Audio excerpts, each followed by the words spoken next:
Hello, all my beautiful little unicorns, and welcome back to my channel. If this is indeed the first time that you're on my channel, my name's Vanessa Samina, and I'd like to welcome you into the fam. Guys, today's Pick a Card Tarot reading video is going to be really fun and juicy, but also super insightful as well as relaxing. So if you're feeling a little lost, down, or unsure about your love life, then this is the perfect space on the internet for you to be in right now. Today, I'm going to help you uncover exactly who you will end up marrying. So let me explain to you how this psychic reading works, because it is an interactive one where you get to put your reading together all by yourself. So first, I will introduce you to 4 groups that you can choose from, and these 4 groups will make up the first part of your prediction. So it's important that you don't jump straight to your zodiac signs timestamps below, but that you pick one of the 4 groups first and tune into that reading. And then once you've received part 1 of your prediction, then scroll down into the description box or to the top of the comment section where you can click your zodiac sign and be fast forwarded to the second part, which is like a really personalized add-on to part 1 of your prediction. And for any of you who are wondering, I am using the tropical astrology system, and for those of you who don't know what that is, simply click your zodiac sign. And of course, all my astrology geeks, you can watch your sun, your moon, your rising sign. Make use of this video in whichever way serves you the most. And also, you guys, I am publishing lots of new decks in the upcoming weeks and months from me posting this video. So make sure that you check out all of these upcoming projects so you don't miss out on them. They're all on my website, bowlife.com, along with my crystal jewelry and my existing decks. You guys know that I'm the only tarot reader on YouTube that has published their very own decks all by themselves,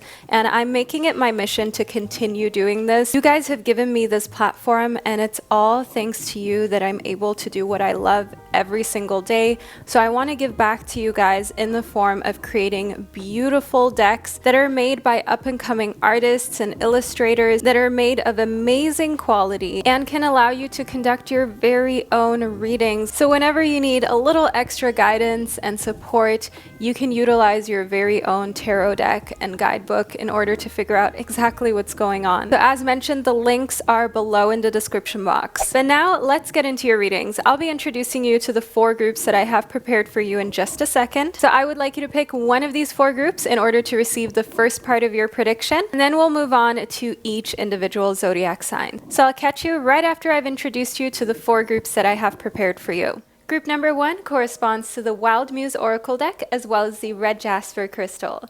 Group number 2 corresponds to the Tattoo Tarot deck as well as the Black Obsidian Crystal.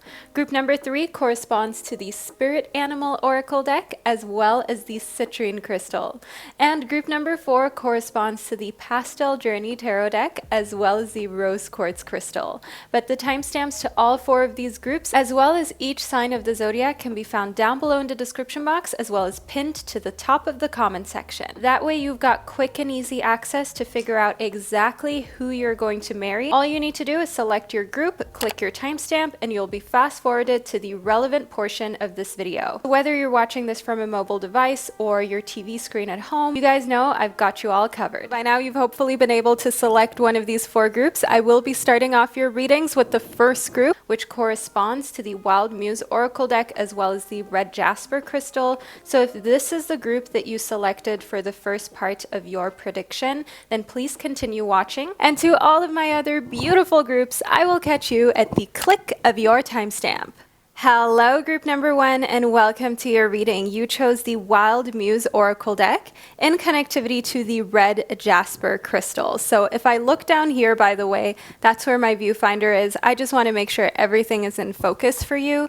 But let's get into your reading to figure out exactly who you're going to marry, group number 1. I'm so excited to figure out exactly what we're dealing with and who this person is going to be. So let's see what we've got. First up, we've got rehabilitation.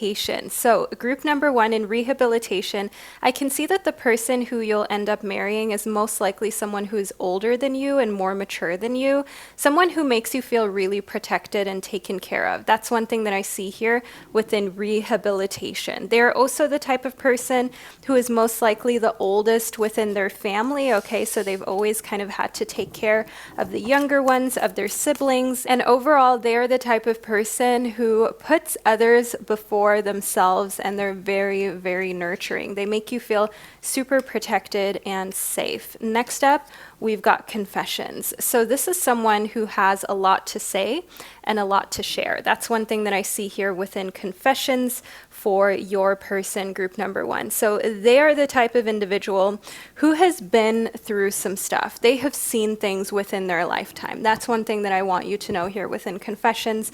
So they may come from a pretty traumatic background when it comes to their childhood, and that doesn't necessarily mean that they just grew up in poverty or something like that. Maybe they had a very violent parent. Maybe everything seemed okay on the outside, but on the inside, what actually went on within their family home was not easy for them to deal with, to come to terms with, to live with.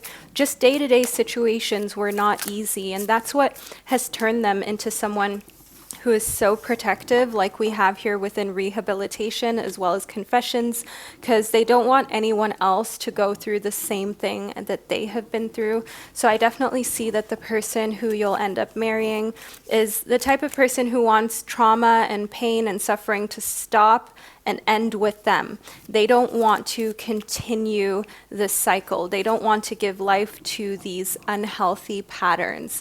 Next up, we've got emotional baggage. So this makes a lot of sense with what we spoke about. Your person is definitely someone who is processing a lot of the things that has happened to them in the past. So they do come with a certain sense of weight and heaviness. That's one thing that I see. I'm just trying to make sure we're all in focus, which I think we are, group number 1. So they do come with this sense of just depth that is inexplicable. So they don't talk a lot, but when they do, people listen. That's the thing about the person who you'll end up marrying. They are not the type of person to just go on and on and on about things that don't really matter. They don't just talk to talk. When they say something, it really matters. It really holds weight and has impact. Okay, we have a card that popped right out of the pile, which is the Death card. So I do want you to know here that because they've been through so much, they've had to go through some fresh beginnings, some new beginnings that other people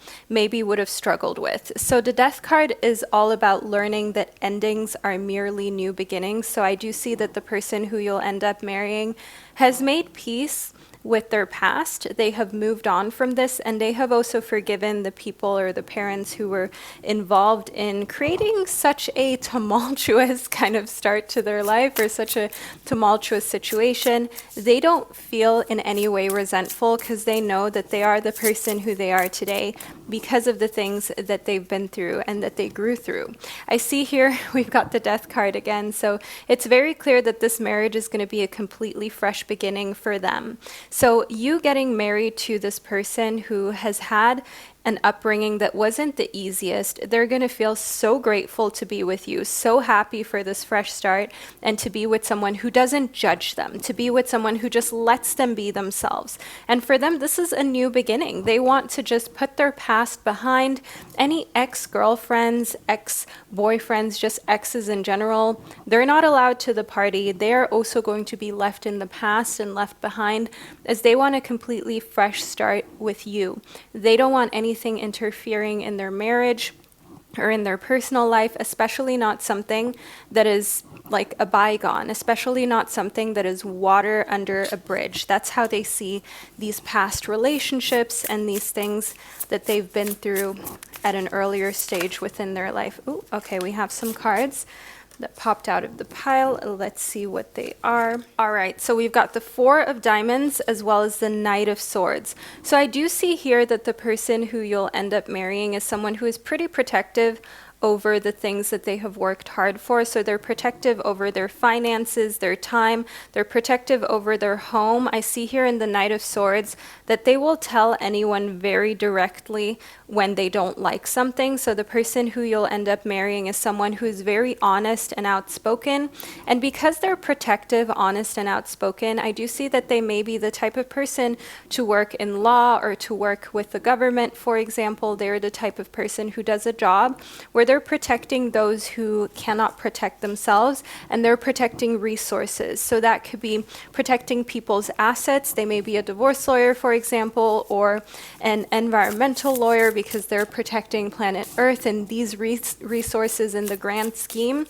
Just overall, they're the type of person who ensures that resources are allocated where they're supposed to be allocated, not where people are like the greediest or kind of just like the most violent, if you will. So they are the law. They are the type of person who is creating fairness in this world. That's the type of job that your person is doing. Here within the Empress reverse, I do see that they need a little bit of time to get comfortable with the idea of, for example, starting a family, of starting something completely new with you. When it comes to building a family, when it comes to building something together, they are pretty careful. They will take their time. They don't have any kids from prior relationships. So I do see here in the Empress reverse that they really want to take their time to get to know you before they think about things such as fertility, such as starting a family, because they know that this is a huge decision. This is going to impact the two of you for the rest of your lives. And because they work a job where they're protecting other people and protecting resources, this person who you are going to end up marrying is someone who has a lot of respect for these big life choices, for these big decisions. And they don't want to hurry any of these choices. They don't want to rush them, as they also see the dark sides, the shadow sides, the sides of when things don't go right. So they're very cautious within their own personal life. But that's great, because they come with less baggage in the sense of exes, in the sense of, for example, having a lot of children that they have to allocate time and resources to. You will really be the first for this person, the most important relationship that they've ever had, and the first marriage as well. I see here within the Four of Swords that they're definitely an overthinker. So the person who you'll end up marrying is someone who puts a lot of thought into everything that they do. They're the type of person who may struggle to sleep at night, so be prepared for some late nights just talking, watching shows. And I definitely see that they're also the type of person who doesn't take any comments that you make super lightly, okay? They're the type of person who will definitely like overthink and make sure that if you say that you don't like something, that they work on it, that they ensure that they don't just kind of say, oh, okay, you didn't like that, whatever, let's move on. That's not the type of person that they are. They're super thoughtful. I want to see when exactly you're going to meet them. We've got March for you. So group number 1, I see that you are going to meet the person who you're going to marry during the month of March. This is a month in which a lot of things are growing, a lot of things are kind of, just overall blossoming, such as your love life, for example. So this is a very favorable month for you and the person who you'll end up marrying. Let's move a little further into your prediction, shall we? I love just like talking to you guys, just having the camera on frontal view. It's very nice to be able to connect with you in this way. I want to continue doing this within my videos because it feels so natural. It feels like two pals just talking about love, right? So we've got physical touch. Get ready for someone whose love language is physical touch, but maybe you really resonate with that as well. Maybe you love being intimate and just having physical touch with someone who you're like obsessed with and in love with. So I do see here within physical touch that this is something that they really enjoy and need within the marriage. So you're going to marry someone who loves to just like take your hand and kiss it, caress your neck, just kiss you all over, give you forehead kisses, regular kisses, French kiss, all the kisses. Okay, group number 1. This is someone who just loves to be near you. They don't necessarily need to talk all the time. Okay, this is a person of few words, but a lot of action, a lot of physical affection, a lot of physical kind of affirmation that they really love you and want to be with you. That's what I see here within the person that you're going to end up marrying. Next up, we've got speak the language of love. Loving words have the power to change lives, including your own. So they are not very good with the language of love, as in like words, of love, but I do see here that they love to receive this. So the person who you'll end up marrying is someone who derives a lot of confidence and a lot of just feeling steadfast, feeling stable in the relationship from you telling them. So you're more of the verbal communicator within this marriage, whereas they are more the physical touch type of person, the person who will do things to show you that they love you and that they care about you. And they're a very service-minded, a very service-oriented person. That's what I'm receiving from your reading, group number 1, that they want to serve a greater cause. They want to protect the underdogs, like we spoke about when it comes to the type of profession that they're in. But let's move a little further into your reading. I do feel like we have a few more messages for you, group number 1. We've got the moon. So they are a very intuitive type of person. They are the type of person who will listen to their gut feeling over anything. So they have made the mistake in the past of trying to be overly rational. And this is especially true if they've grown up in a space where there's, for example, a lot of toxic masculinity. So if your person identifies as male and they grew up in a space where following your intuition was something that was deemed feminine by other people, know that they've moved away from that. They may not talk to their pals or, other guys about it, but in their heart, they know that they just want to follow their gut feeling. They know that they no longer want to even judge themselves off of these stereotypes and off of these very unnecessary ways of putting people in boxes and cutting them off of listening to what their heart and their soul is really telling them to do. So I definitely see here within the moon that your person goes with how they feel. They go with whatever makes them feel good, whatever makes them feel connected. They're a very intuitive person. They are a very caring, charismatic individual, and they are the type of person who most likely physically also kind of shows that. They express themselves through dressing in ways that make them feel comfortable and they intuitively feel called to, especially as they are in a profession where they most likely have a specific uniform or a specific dress code. They're a little bit more eccentric in their private life. I see here within the 10 of Cups that we've actually got one of the most favorable cards in the tarot whatsoever when it comes to love. Okay, this is one of the most favorable cards as it shows completion, it shows happiness, it shows two people who are getting along beautifully, who are deeply and madly in love. And I want you to know here in the 10 of Cups that this is the ultimate fulfillment card when it comes to relationships. I mean, it couldn't get any better, group number 1. This is the person you're meant to marry. This is someone you will stay with. This is someone that I can definitely sense you will have decades with, if not your entire lives. And this is going to be a very fulfilling marriage and situation for you. So group 1, this is part 1 of your prediction. And I hope that you've enjoyed it and that you found it insightful. But now what I want you to do is scroll down into the description box or to the top of the comment section, click your zodiac sign, and you'll be fast forwarded to the second, even more personalized and intricate part. We'll be talking about their zodiac sign, letters within their name, so you can get all of the added information that you could desire that can give you clarity about who you'll end up marrying. So thank you for being here, and I'll catch you during part 2 of your reading. Hello, group number 2, and welcome to the first part of your prediction. Now, you chose the Tattoo Tarot in connectivity to the Black Obsidian Crystal. So we're just going to sit down like two squirrel friends, like two old pals. My viewfinder is right here in case I look down.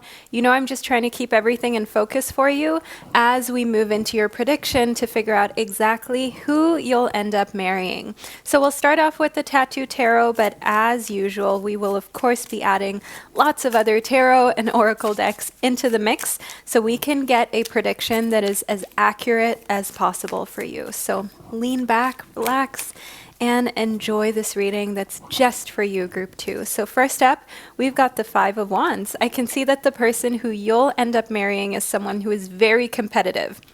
So maybe they grew up with a lot of siblings. They grew up in a very competitive situation where their parents never kind of gave them any extra praise. So if they came back with straight A's, it was good, but it wasn't celebrated to the nines, if that makes any sense, group number 2. So the person who you'll end up marrying is definitely a high achiever, and they're a bit of a perfectionist. I see that because they have always been in a bit of a competitive situation, they want to do best. They want to be the one who brings these results that no one else can, and they will definitely push themselves really, really hard in order to be that person that stands out positively. But this can also, of course, lead to being with someone who is constantly focused on work, who is hard to kind of peel away from trying to accomplish greatness. However, they are a provider. They want to do things for their family and their loved ones first. I see here within the Nine of Wands that the person who you will end up marrying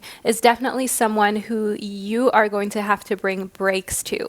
So you are like a break to this person, like a vacation. The person you'll end up marrying doesn't really know when to stop or when to say no. So you're the person who kind of puts a stop to unhealthy behavior. You are the person that gives them time away from otherwise just overworking themselves. So this relationship, this marriage is meant to be, because while they can push themselves endlessly, you're the one who kind of gives them that time away to relax. You are your person's safe space.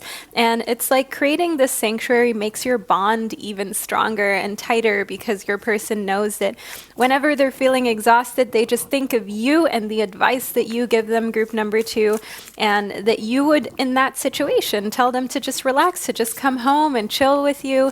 And that's then exactly what they start to do. So you make your person a better person, a more balanced individual. Next up, we've got the Knave of Wands. So we've had a lot of this Wands energy, which, in case you didn't know, is fire sign energy, as the suit of Wands corresponds to the element of fire. And the Knave of Wands is someone who is very driven, someone who is charismatic, who is very energetic, and they're the type of person who isn't afraid of a challenge or afraid of an opponent. So we did talk about that in the Five of Wands, and it's kind of reiterated here within the Knave of Wands. I also want you to know that your person has very spontaneous, fresh type of energy. So I wouldn't be surprised if they invite you out on a date or on a vacation very spontaneously sometimes, and that's not because they haven't planned ahead. It's because they like excitement. They're the person who brings some fire to the relationship. And they're also very passionate behind closed doors, if you know what I mean, group number 2. They're the type of person who is an excellent lover. Their exes and the people who they were with in the past are definitely missing that aspect of the relationship, okay? So the best you ever had is something that the Knave of Coins might just be. And I definitely want you to know here that things are never going to get boring with this person in the love department and in the, how should I say, the intimacy department. Next up, we've got the Queen of Cups. Nevertheless, they are a sensitive person. They are a sensitive soul. And I see that they get that here from their motherly figure in their life. So their mother, their grandmother, just someone who had this strong divine feminine energy, an empress in their life, gave them this soft touch. So while they are very competitive, they have a lot of masculine energy, even though they may identify as whoever they want to, group number 2. Don't feel as though my readings are telling you that your person will be a very specific gender or anything like that. My channel is open to everyone. This is about energy. This is about character. This is about who someone is, not who they identify as. So here within the Queen of Cups, I can see that they take a lot of inspiration for their love life from their parents, from their mother, from their grandmother, from someone who brought a lot of that divine feminine energy. It could be a father, of course, as well, and kind of showed them what it's like to be tender, kind of showed them what it's like to be sweet, to be nurturing, to be cute and caring. So that's definitely an aspect that I see is not missing in your marriage and that your person is very, very much capable of. Next up, we've got growth. So the person that you're going to end up marrying, you're going to marry them for the reason that you can both grow together. And this is something that's really rare, because in a lot of relationships, people grow apart. They don't grow together. They don't grow forward in a direction where they can find back together. And, you know, it's okay to grow in different directions, but when those directions are polar opposites, it can be very hard to stay in a committed relationship. So I do want you to know here within growth that the person you'll end up marrying, they are, let's focus on the card, not my face. They are committed to growth, group number 2. They are committed to self-development. They are committed to constantly doing better. But at the same time, I do also want you to know here that they want to see the same in you. So this is a big non-negotiable for your person, and most likely also why they're marrying you, because they can see that you like growth. This is something that you want to continue on with. And I definitely see here in the Queen of Cups that they understand that in order to make a marriage work and a relationship work, there has to be change, there has to be growth, there has to be flexibility, and there has to be a willingness to adjust. That's one thing that I can see here about the person you'll end up marrying. I want to figure out when you'll meet them, okay, because why not? Group number 2. Let's see what Spirit has to say about this. So we've got December. Okay, group number 2. How interesting. So if you're watching this during the month of December, watch out. Your person may be just around the corner. If you're watching this during another month, I want you to know that December is the most likely. Of course, it doesn't have to be set in stone. The more that your life progresses and changes, and the more you change, so does your destiny, right? Because you have a lot more control than you're maybe aware of, group number 2, of your destiny and where your life is heading. But do know that December is a highly favorable month for you to meet the one. Let's move a little further into your prediction, shall we? So next up, we've got adversity. Okay, so the person who you're going to marry, they have been through quite some adversity, quite some difficult situations, and now it's just the next challenge. We spoke about how they aren't afraid to compete, they aren't afraid to be challenged. I see here within adversity that we have that reiterated by your guides, by the universe. They are not afraid of challenges. They think it's the best way to learn. They think that the biggest jumps forward, the biggest leaps that they've taken to these next levels in their life have been through adversity and because of adversity. And if you think about it, group number 2, you may have also had times where you felt really down, or you felt as though you were stuck. And in those dark times, in those really difficult times where you maybe suffered day in and day out, that's maybe when you took the biggest steps forward and made the biggest leaps when it came to self-development. So it's almost as though we should find a way to think difficult times. Of course, it can be hard when you're going through it, when the struggle bus is the bus you're currently on, but remind yourself that sometimes the struggle bus will take you to destinations that, you know, the other buses just can't and never will. So remind yourself of this and know here that your marriage is one of fixing something great that's already there. It's not the type of marriage, it's not the type of relationship where as soon as something doesn't work, or as soon as someone maybe isn't as young and fun and vibrant anymore, that you just break up. No, you sort it, you talk to each other, you find ways to be healthier, to remain attractive to one another. This is like an old school kind of approach that I see in the person you're going to marry, of amending what you have, not replacing.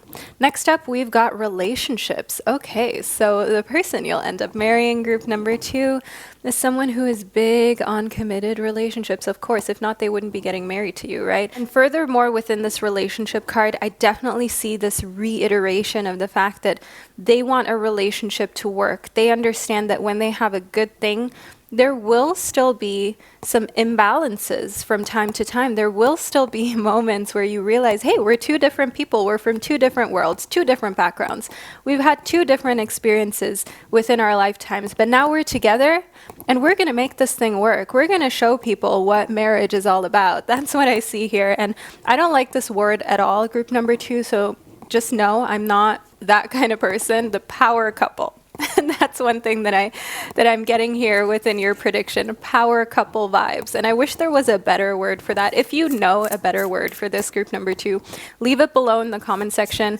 And if you agree that power couple is, and I really rarely say this, you guys know this, I'm not about cringe, I'm not about embarrassment being real, because to me, if something is embarrassing, it's because you're allowing it to be embarrassing. If cringe exists, that's because you're allowing it to exist. I am allowing it to exist in this instance. It has permission to breathe. Cringe when it comes to the word power couple, it needs to be said. It's cringy. It's cringy. I don't know what else to tell you, group number 2. For some reason, there's just something about it that just, no. But you get the vibe that I'm trying to talk about. 2 people growing together, 2 people uplifting one another, 2 people working together. Let's call it, what kind of couple could this be? This could be a spiritually elevating, constantly elevating, high vibrational couple. This is like the Emperor and the Empress. Yeah, that's a little better, group number 2. But if you have suggestions, leave them below in the comment section. So next up, we've got the 6 of Swords. I definitely see here that when it comes to the person who you will end up marrying, the 6 of Swords, which is currently a little bit overlit, but I think you still get, okay, there we go. Definitely shows me that you're changing their worldview. So before you, they may have seen the world as very black and white. They may have seen things very differently, but you're giving them lots of new ideas and input and insight, inspiration. They love that about this marriage. They love that about this relationship, because in past relationships, they were always the one kind of teaching, but now they're with you. They're with someone who's teaching them new things. And it doesn't matter whether you work in the same field or you have different interests. They just want to learn. That's one thing that I see here about the person you are going to end up marrying. Now, the Ace of Swords here shows me that to them, they absolutely love the fact that there's always new things happening mentally. And I do see here within the Ace of Swords that sometimes it can almost be too much for them, group number 2. It's almost as though there's so much excitement that they just need a little break. They just need a little breather to digest what you just said. So if you're someone who learns a lot, who is a bit of an introvert and a little geeky at the subjects that they really love, group 2, it would definitely be helpful for you to give them a little bit of time to digest things, especially if you have like arguments or disagreements with the person that you're planning on marrying. Give them a little bit of breathing room. That often helps. And also, this is really true, trust me. I have experienced this. You guys know I've been in long-term relationships, very long-term ones, and absence makes the heart grow fonder. If you're constantly just breathing down one another's neck, it is not healthy, group number 2. You need a little bit of space and you need alone time. So even when you don't want to, know that for the health of your relationships and your marriages, having some absence, it can't hurt, trust me. Next up, we've got the 10 of Swords. So the person who you'll end up marrying, they are completely done with any short-term relationships. They're completely done with meaningless flings, with anything that does not stimulate them mentally. Your person is an intellectual. They are intelligent. They are smart. They're the type of person who would rather be in a casket than be with someone that they cannot have an articulate conversation with. Okay, your person is big on intellect. They're big on being able to hold a conversation, to have a nice kind of exchange of thoughts, of feelings, of vibes with you. They would never replace that for the world. They don't care if, you know, the most popular supermodel is right in front of them. They will pick you, group number 2, any day over that person, given that your conversation is fire and the fact that you've got more than what the external has to offer. They're not about flashy things. They're not about looks. They find you attractive, of course. If not, they wouldn't marry you. But that is not the most important thing to them, because for them, looks fade. They don't have shiny object syndrome. They don't have FOMO. They want to build. They want to be with someone who they can count on, who's pretty on the inside. Next up, we've got big changes. So the person who you'll end up marrying is someone who's going through a lot of very big life changes right now. And I definitely want you to understand here, group number 2, that these big changes are bringing them peace. After all, we've got the dove right up here. And I do want you to know here that these big changes are favorable ones, and big changes will affect you as well. Now, I want to figure out what those big changes are. Maybe let's use some runes, shall we, group number 2? Let's make sure we're in focus here. See what we've got. Okay, so this is the rune that we've got. I hope I'll be able to properly like zoom in on this. Okay, so I believe this is the rune Ingus, which is actually the rune of fertility. You can't make this up, group number 2. So when it comes to big changes and fertility, We know what that means, group number 2. You're most likely starting a family with this person. You're adding some family members into the tribe. And don't be afraid for those family members to be four-legged family members. Don't be afraid to, put together a little family that is made up of whatever living beings you choose. You could be plant daddies and plant mommies. We're not judging on this channel. Next up, we've got trust. So I do see that the person who you will end up marrying is someone who is huge on trust. Trust is something that has been broken many times before. They have been cheated on. This is not something they want to go through again. It is scary for them to commit. They feel as though they are right here on the edge and like they have to take a leap into the unknown. A leap that they don't want to take, but they will for you. But the most important thing to this person who you will end up marrying is that you are trustworthy, that they feel as though they can trust you with their life because they know what it's like to be in a relationship where there is no trust, where there is just constant anxiety and stress. They don't want this anymore. For them, they are done with the games. They're done with the dating around. It is just not for them. Group number 2, the person who you will end up marrying, they're very serious about marriage and they want to settle down. They want a family. They want to talk about fertility. Once they're sure, they're sure. And then you're theirs forever. There's nowhere else to go, group number 2. Your single days are going to be over when you've met this person. So we're at the end of the first part of your prediction. If you want to figure out their zodiac sign, letters in their name, more details about who you're going to marry, then what I would like for you to do is scroll down into the description box or to the top of the comment section and then click your zodiac sign. And you'll be fast forwarded to the second, even more detailed and intricate part of your prediction so we can talk more about who you will end up marrying. So group number 2, I'll catch you over there. Hello, group number 3, and welcome to part 1 of your reading. You chose the Spirit Animal Oracle deck as well as the citrine crystal. I've got it right here for you.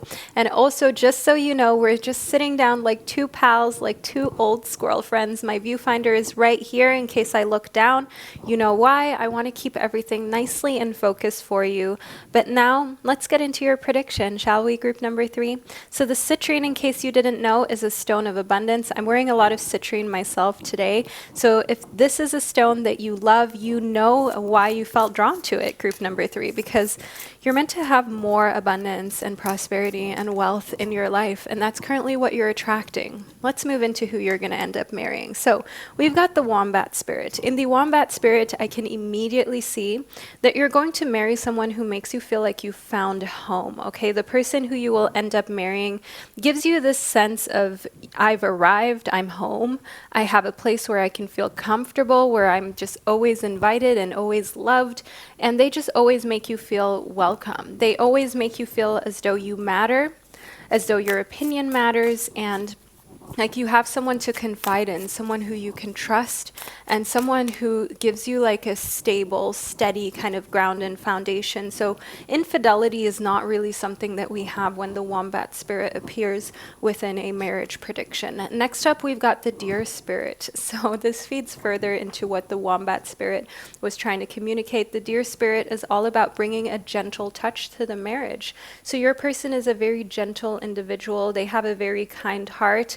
I do see here within the Deer Spirit that their features are also kind of very fine, if you will. So they don't have hands with a lot of calluses, for example.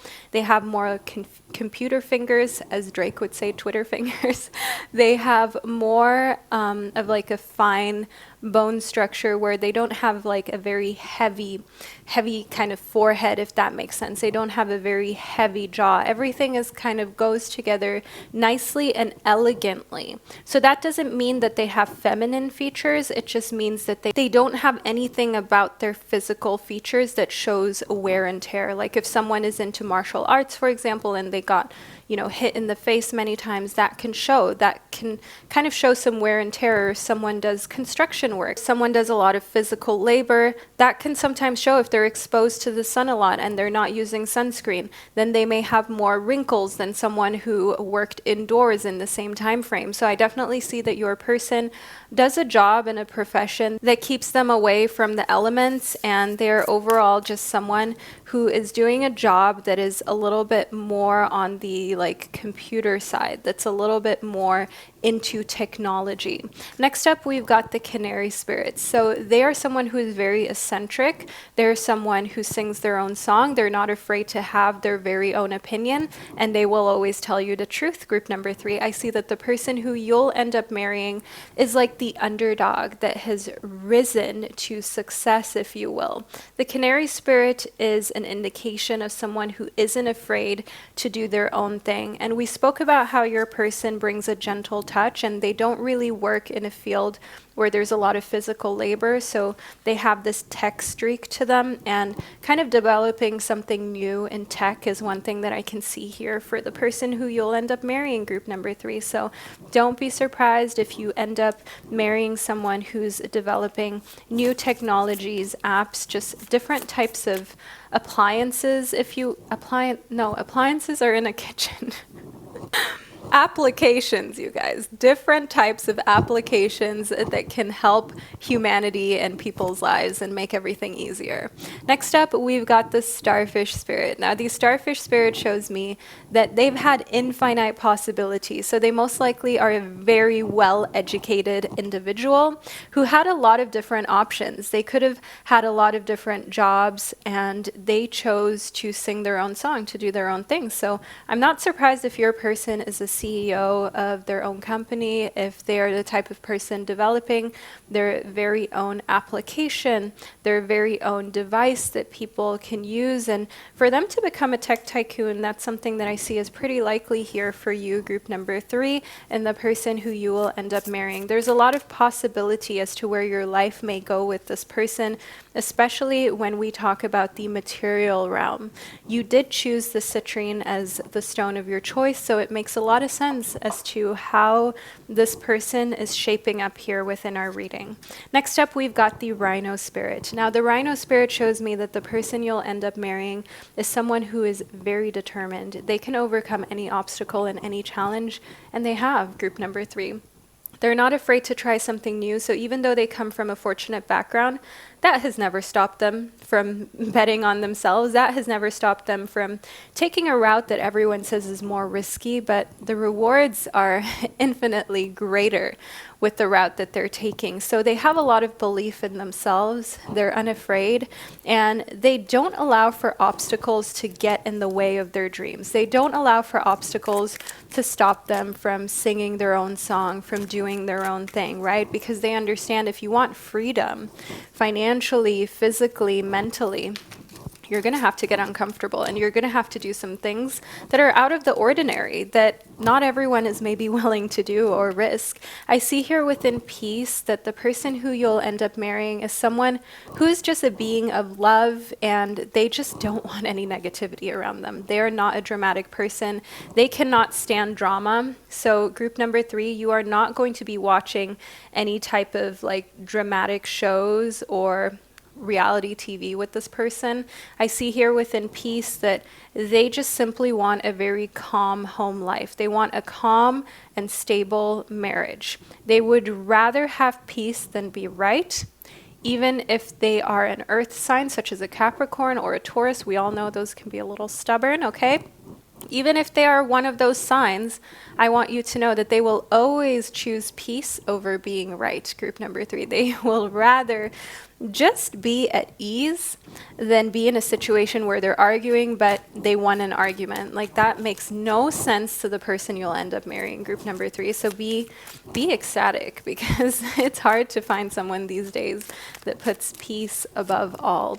Next up, we've got discipline. So group number 3, I see here within discipline that the person who you will end up marrying is someone who has had to be very disciplined throughout their entire life. I can see here that they understand that in order to accomplish great things, they have to be disciplined. They have to ensure that they show up to their dreams every single day. They can't just try something once and then give up and say, well, you know, I wasn't able to start this huge Fortune 500 company. I mean, I tried like on one day, but then it didn't transpire into anything. So they don't think that way. They are all about delayed gratification. They are all about creating routines that lead to success. And I see here within discipline that they feel as though they can accomplish anything that they set their mind towards. And group 3, that is true. Whether you believe you can or you believe you cannot, you are right. That saying is 100% true. Trust me, it is tried and proven. I've been through it many times. When you believe you can do something, you really can, group number 3. And applying that to your own life is a great thing to do too. Even though we're talking about a love prediction here, apply that to your own goals and aspirations. Let's see during which month of the year you're going to end up meeting the person who you'll end up marrying. So we've got the month of August for you, group number 3. So the month of August is a very favorable month for you to meet them. Of course, the other months may be applicable as well, but right now, August is looking best. And that may be because you still have to sort some things in your life. So that's why we've got August in order to prepare you for this relationship and to be ready to receive this person within your life, within your existence. Let's move a little further into your reading, group number 3. So we can figure out a bit more information before we move into your zodiac signs portion. So in upside down, I can see that this is going to be crazy in love for you, okay? You're going to be so infatuated by this person. I see that you're going to be obsessed with one another and just overall like spending a lot of time together is what I see here with an upside down. They're completely going to turn your world upside down and you're going to do the same for them, group number 3. So it's not a one-sided story whatsoever. There's 2 sides to each coin, and this is definitely a coin situation. And I see here with an upside down that the fact that you are able to shake them makes them know that you are the one, because the person who you'll end up marrying is not someone who is very easily shaken. They're not someone who is easily impressed. They are the type of individual who likes what they like. They know what they know. And they're not necessarily going to be impressed by anyone romantically speaking very easily. And that's because within their circle that they're in, they see how many romantic situations don't work out, or how many times people are just with each other to benefit off of one another, you know, whether it be someone being with another person because they're attractive or because they have a lot of material gain to offer. There's just always this ulterior motive, so your person is definitely someone who is very careful, but once they've fallen head over heels in love with you, it's like a completely different world that they didn't even know existed. Next up, we've got the sun. The sun reiterates this, group number 3. You can't make this up. The sun is one of the most favorable cards of the tarot. It shows happiness. It shows joy. It just shows overall like a great time. Let me do a little close-up here for you. This is the sun. As you can see, warmth, bliss, togetherness. The sun really just is one of those super favorable cards that you want to show up within your reading, because it really just shows that this is a good situation. This is a positive situation. It turns even difficult cards a lot more positive. So I want you to know here for you, group number 3, that the person who you'll end up marrying is not just a ray of light within your existence, but this marriage is a healthy one. It is a positive influence on your life. It is going to add to your life in the sense of adding love, adding warmth, adding a sense of protection, and being able to grow together rather than making you feel stressed out or worried. I see here within the Emperor that the person you'll end up marrying is someone who is older than you, quite a bit older than you. They are the type of person who is very much about planning ahead, planning for the future. They have authoritative type of energy, zaddy energy, if you will, group number 3. And I do also want you to know here within the Emperor that they're very well respected by other people. Other people look up to them. Other people almost like fear them, ask them for advice pretty frequently, pretty often. They are always like the helper, the one who's there for everyone. So having you is such a blessing to them, because they can tell that you truly love them for who they are, not for what they can do for you, and not because of their status. And I see here, group number 3, that the person you'll end up marrying is not going to let go of you. Okay, once you're with them, you're with them. That's it. They want to stay with you, and they understand what they've got, the value that they've got in this marriage, and that means more to them than anything on the planet. Next up, we've got the Seven of Wands. Now, the Seven of Wands here shows me that when it comes to business practices, they are great at negotiating. They have even closed some semi-sketchy business deals. Nothing that isn't legal, group number 3, but they definitely know how to play the game when it comes to laws. They definitely know how to find the best possible way to make sure the bottom line looks as healthy as it possibly can. So again, this adds to the fact that they are very well educated, and they will spend a lot of time in solitude, kind of pondering ideas, pondering solutions for difficult situations.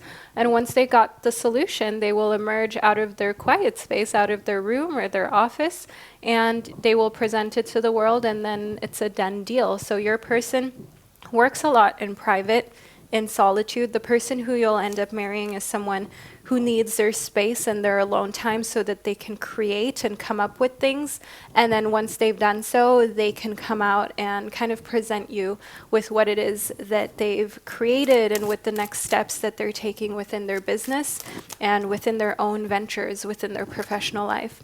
I see here within magic that this marriage is going to feel like out of a fairy tale, if you will. It's going to feel like magic in many instances. Of course, not every single moment of every single day, but there are just so many experiences that you will be able to share and have with this person that a lot of other couples will not experience. A lot of other couples won't have. And the fact that we've got your reading and connectivity, again, I need to come back to the citrine, group number 3, just shows that you will be experiencing things like think going on safari together. Maybe you'll even go into outer space together, group number 3. You will just be able to experience things that other people cannot because of the fact that you have means with this person that a lot of other marriages lack. And that, of course, shows that you can have a lot of these magical experiences due to that, because financial means, of course, purchases flexibility, it purchases freedom, it purchases different experiences. And that's one thing that I can definitely see here is coming for you within this marriage that you're going to be in within the magic card. I want to add just a little more into your prediction. I feel like we've got some more messages. We've got the Seven of Coins. Now, the Seven of Coins shows me here that the person who you're going to marry is someone who is all about delayed gratification. They're not afraid to wait for certain results or outcomes. They know that the best things take time, and they feel the same way about the marriage. If there's anything that's not going well, they will go to therapy. They will find a way to fix it, group number 3, rather than just leaving and moving on to the next person. That could also be because a divorce would just be way too costly. But anyways, here in the Seven of Coins, I definitely see that they want to make things work. They will take their time in order to ensure that this marriage functions.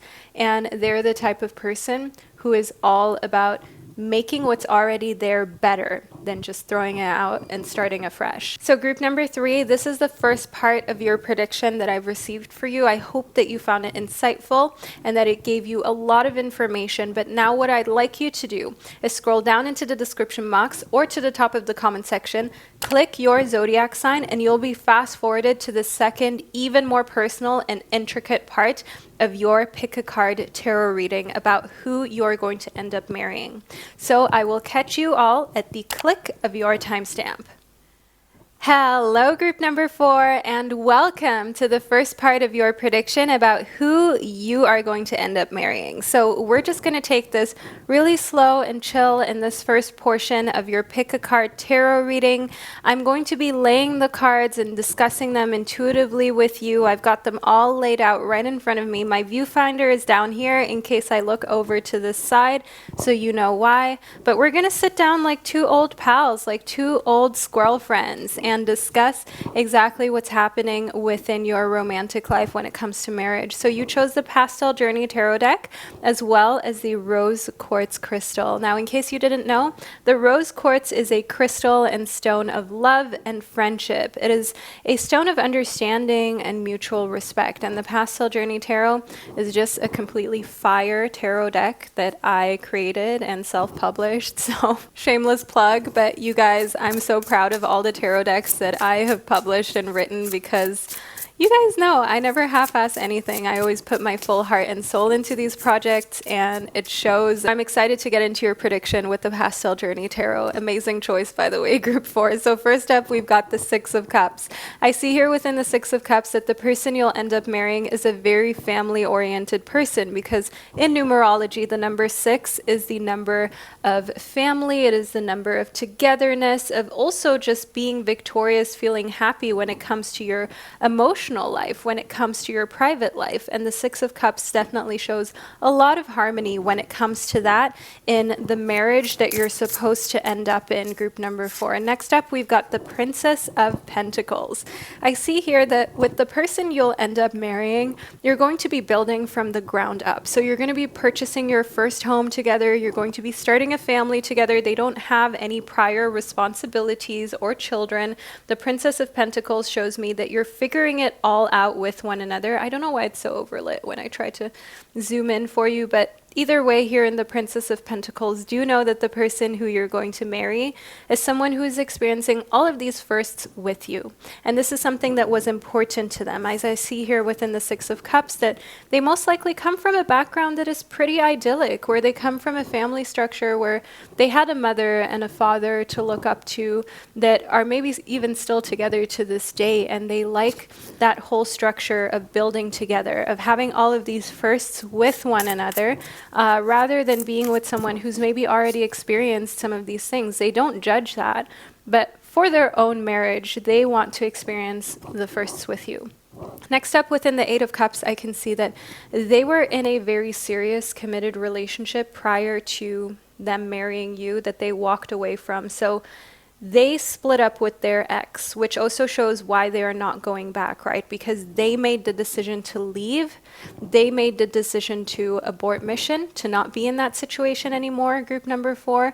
So there is no way that they're going back. There is no way that they're reconsidering being with this ex. I see that emotionally speaking, they felt cheated on. They felt like they were not valued. They were not happy in the situation, and that's why they left, because they just did not want to be in a situation where they have to compromise their self-worth, where they have to compromise their happiness. So that was a relationship where maybe their ex did want to get married, but they knew it was just not happening. Next up, we've got the Ace of Pentacles for you, group number 4. Now, the Ace of Pentacles shows new beginnings financially. It shows new beginnings when it comes to things such as a home together. So do know here in the Ace of Pentacles, purchasing a home with this person, starting a business with them even, that's what I see here within the Ace of Pentacles. I see that this is the best time for you to start something new in the earthly realm, to start a venture with one another. And this is a relationship where there are actually fertile grounds for you to build something together, for you to build a legacy, potentially also something you can leave for children or grandchildren, if that's something that you see in your future or you want in your future, group number 4. So do know here within the Ace of Pentacles that the person you'll end up marrying is someone with whom you can build with. They are a no joke kind of person. And they're the type of person who's done playing games. They're done being in a relationship that is not mutually beneficial. I see here within the Seven of Swords that every now and then they kind of think about their past, and it makes them really happy that they walked away from it. It makes them really happy about the fact that they left, because they look at you and they think, wow, I'm so fortunate. I'm so grateful that I met this person that I know I'm meant to be with. So your person knows what they've got. They'll let you know every single day how in love with you that they are and how much they appreciate you. So if you're currently with someone and you're wondering if you're going to marry them and they don't make you feel that way every single day, group number 4, they're not the one. So you're going to meet your person during the month of January, group number 4. That's one thing that I can see here with the person who you are meant to marry. It's going to be cold wherever you are, or it's going to be wintry at least. If you're in the southern hemisphere, then of course it will be summer during the month of January. But I know a lot of us are in the northern hemisphere of planet Earth. So here within January, I definitely see that the month of January is a highly favorable month for you to meet the person that you will end up marrying. However, that doesn't mean that it must be January. Know that your destiny constantly shifts. So it really also depends when you tune into this reading and receive your psychic prediction, because these things, of course, also adjust according to the actions that you take in your day-to-day life. But let's move a little further into your prediction, shall we? We've got the Swan Spirit. So I see here within the Swan Spirit that the person you will end up marrying, group number 4, is someone with whom you can have really deep conversation with, and that means a lot to them. The person who you'll end up marrying is all about conversation. They don't want to be with an atmosphere model. They don't want to be with someone who's just another pretty face. They want to be with someone with whom they can have deep conversations with. They want to look at you and think to themselves, yeah, that's going to be the mother or the father or the person, the parent of my future children, and they're going to teach them manners. They're going to teach them how to be a good person, how to be empathetic, how to be caring, how to be open-minded, how to see the world from a different perspective, and to be gentle with other human beings and living beings. That's one thing that I see in the Swan Spirit. Also, another thing about your person is that they appear to be a very elegant individual. They're the type of person who comes from a background where they were taught how to take care of themselves. Personal hygiene is very important. A lot of people look at the person who you'll end up marrying and they are intimidated by their good looks and by how put together that they are. So they never leave the house looking scruffy.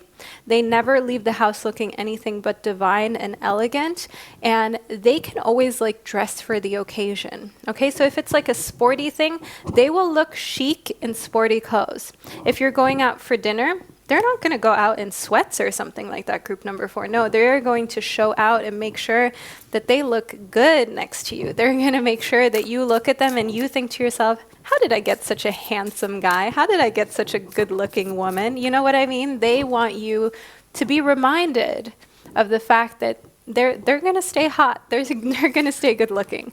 Next up, we've got the Wolf Spirit. Now, in the Wolf Spirit, I can see here that they're turning their knowledge and their experiences into wisdom constantly. So whenever something happens in the marriage, your person doesn't just shut down or shut off. They actually take the experience and they use it to do better moving forward. So the person who you'll end up marrying is all about turning anything that they've learned into power, into wisdom, into never making those mistakes again. So if they've made mistakes in business or in their personal life, they will not repeat the mistake. Okay, they're not a repeat offender when it comes to these types of things. They're a very smart person, and they absolutely cannot stand making mistakes multiple times, and they cannot stand if you do that either. So they're very strict when it comes to learning and when it comes to not wasting time. I see here within the Pig Spirit that your guides are kind of like reiterating this right now, group number 4, because the Pig Spirit is all about using your mind wisely. In case you didn't know, the pig is a very intelligent animal, despite the fact that, you know, we do such terrible things to such gorgeous sentient beings, just to eat them.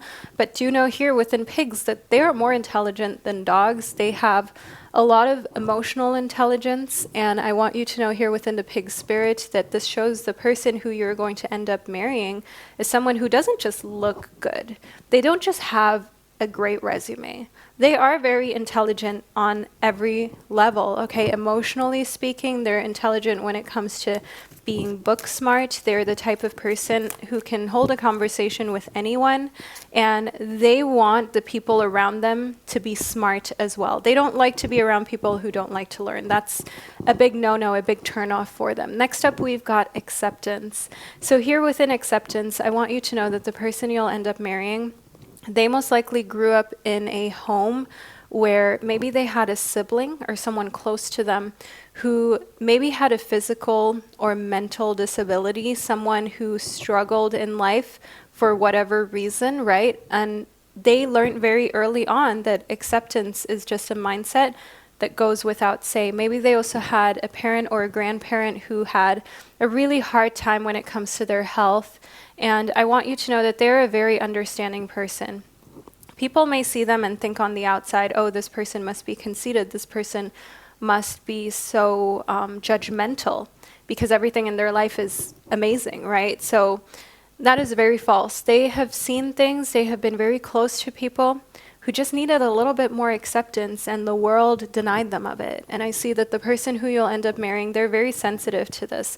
They don't like people who make fun of other people. They don't like bullies. They've never been a bully.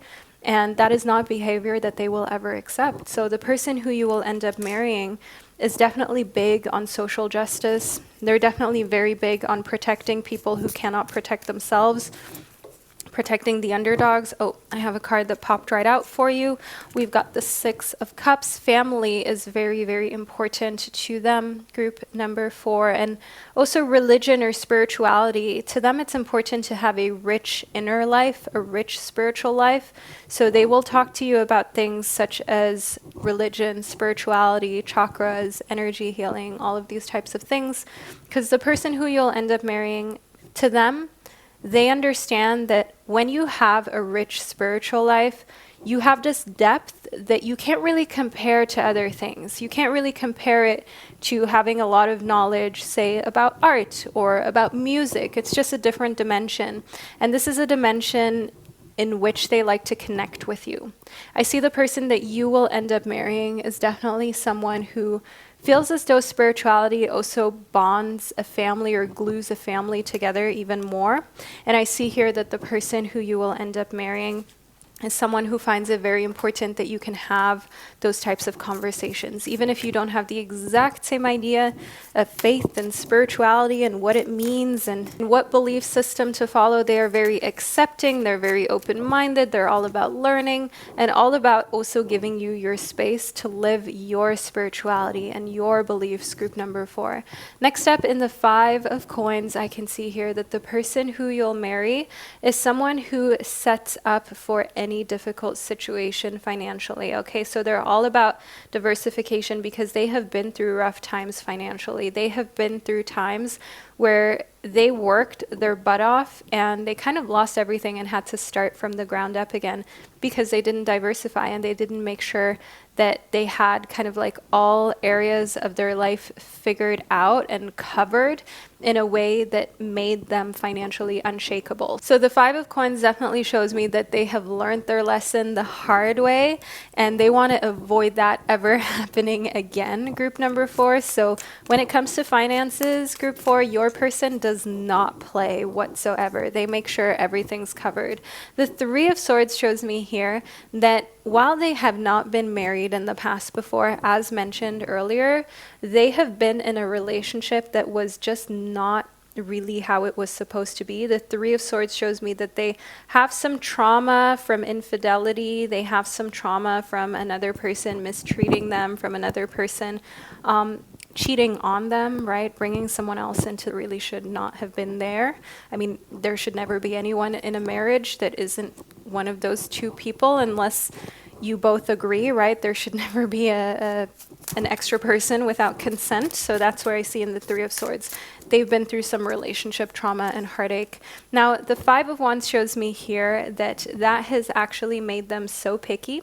So them deciding to be with you and to marry you, it's a forever thing, group number 4. They're never going to change their mind. They're never going to think to themselves, oh, that was a bad idea. They scoped you out right from the first date. They paid immaculate attention to your mannerisms, to the way you answered questions, to the things that you said about past lovers, to the way you carried yourself, the way you spoke to strangers, to the waiter, to, just staff, etc. They have been paying close attention to that from the moment they met you.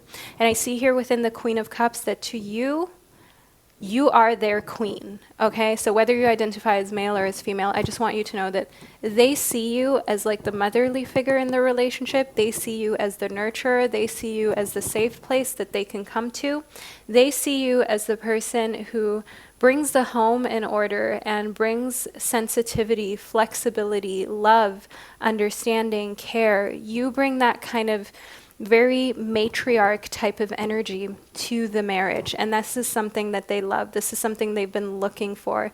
This is something that makes them truly appreciate you and fall in love with you all over again every single day, every single time that they look at you and you smile at them and your gaze meets. And group number 4, I'm just a hopeless romantic, and I think you can tell. But we are now at the end of the first part of your reading. These are all the messages that I received for you. I hope that I was able to relay them to you in a way that made sense, that you could comprehend, and I hope that you enjoyed this. But now what I'd like you to do is scroll down into the description box or to the top of the comment section and then click your zodiac sign, and you will be fast forwarded to the second, even more intricate part of your pick a card tarot reading prediction on who you will marry, where we will be talking about things like what their zodiac sign is, letters within their name. We'll just go into more detail. So group number 4, thank you so much for spending this divine time and space with me. I appreciate it. And I'll catch you during the second part of your prediction.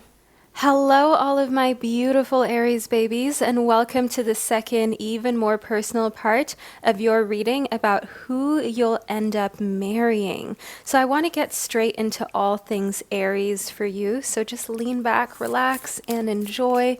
In case you didn't know, as an Aries, you are a fire sign. You are ruled by Mars, and you are said to be super energetic and pioneering. So let's see how that plays out in your love life. We've got focus on love as well as new love. Okay, so I can see that the person who you'll marry is someone who always looks for the good in everyone. I see here within focus on love that they are someone who is very love-centric. They are a hopeless romantic, and they're always going to try to find the good in every situation.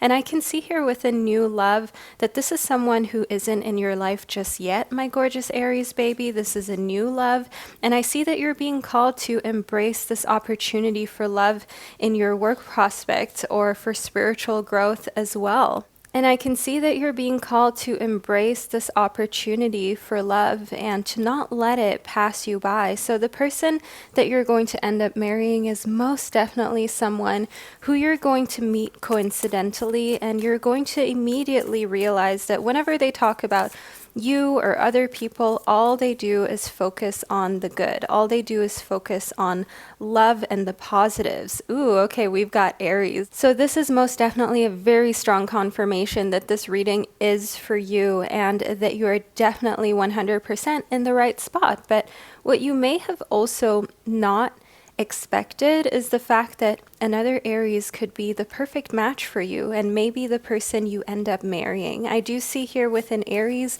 that we've got this very passionate, spontaneous energy, and this is something that's super valuable to any marriage because of course you want to keep things spicy, fun, and exciting. And I see here within the first house that we've got the house of arrival, which is actually the house that corresponds to Aries. You guys, you can't make this stuff up. This reading is so divinely guided.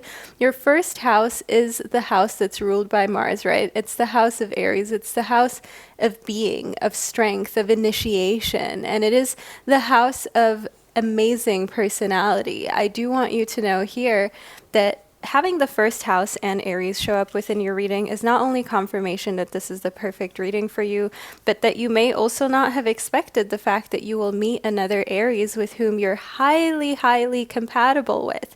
And I do want you to understand here that this Aries energy is definitely one that will contribute to longevity in your marriage, as you will be able to constantly have fun and explore new things and places and experiences with your significant other. So I want to figure out what the letters of your person's name are. So let's see what Spirit has to say.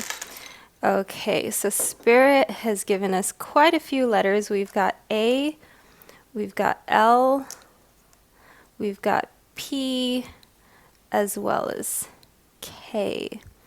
Okay, so these are all important letters within their name, my beautiful Aries babies. And I definitely want you to know here that your person is someone who brings a lot of fun into the relationship, just as you do. And you know, they say two great minds think alike, so you're often on the same page, on the same wavelength with different things, because you have a very similar outlook on life. It's like your person is almost like a copy of yourself, but a copy of yourself that you can fall in love with, not a carbon copy, okay? Not a precise copy, but in all the areas that matter, the person you'll end up marrying is very similar to you. Like, for example, when it comes to values, morals, integrity, that's where you really click. And then when it comes to other things, you are opposites that attract one another.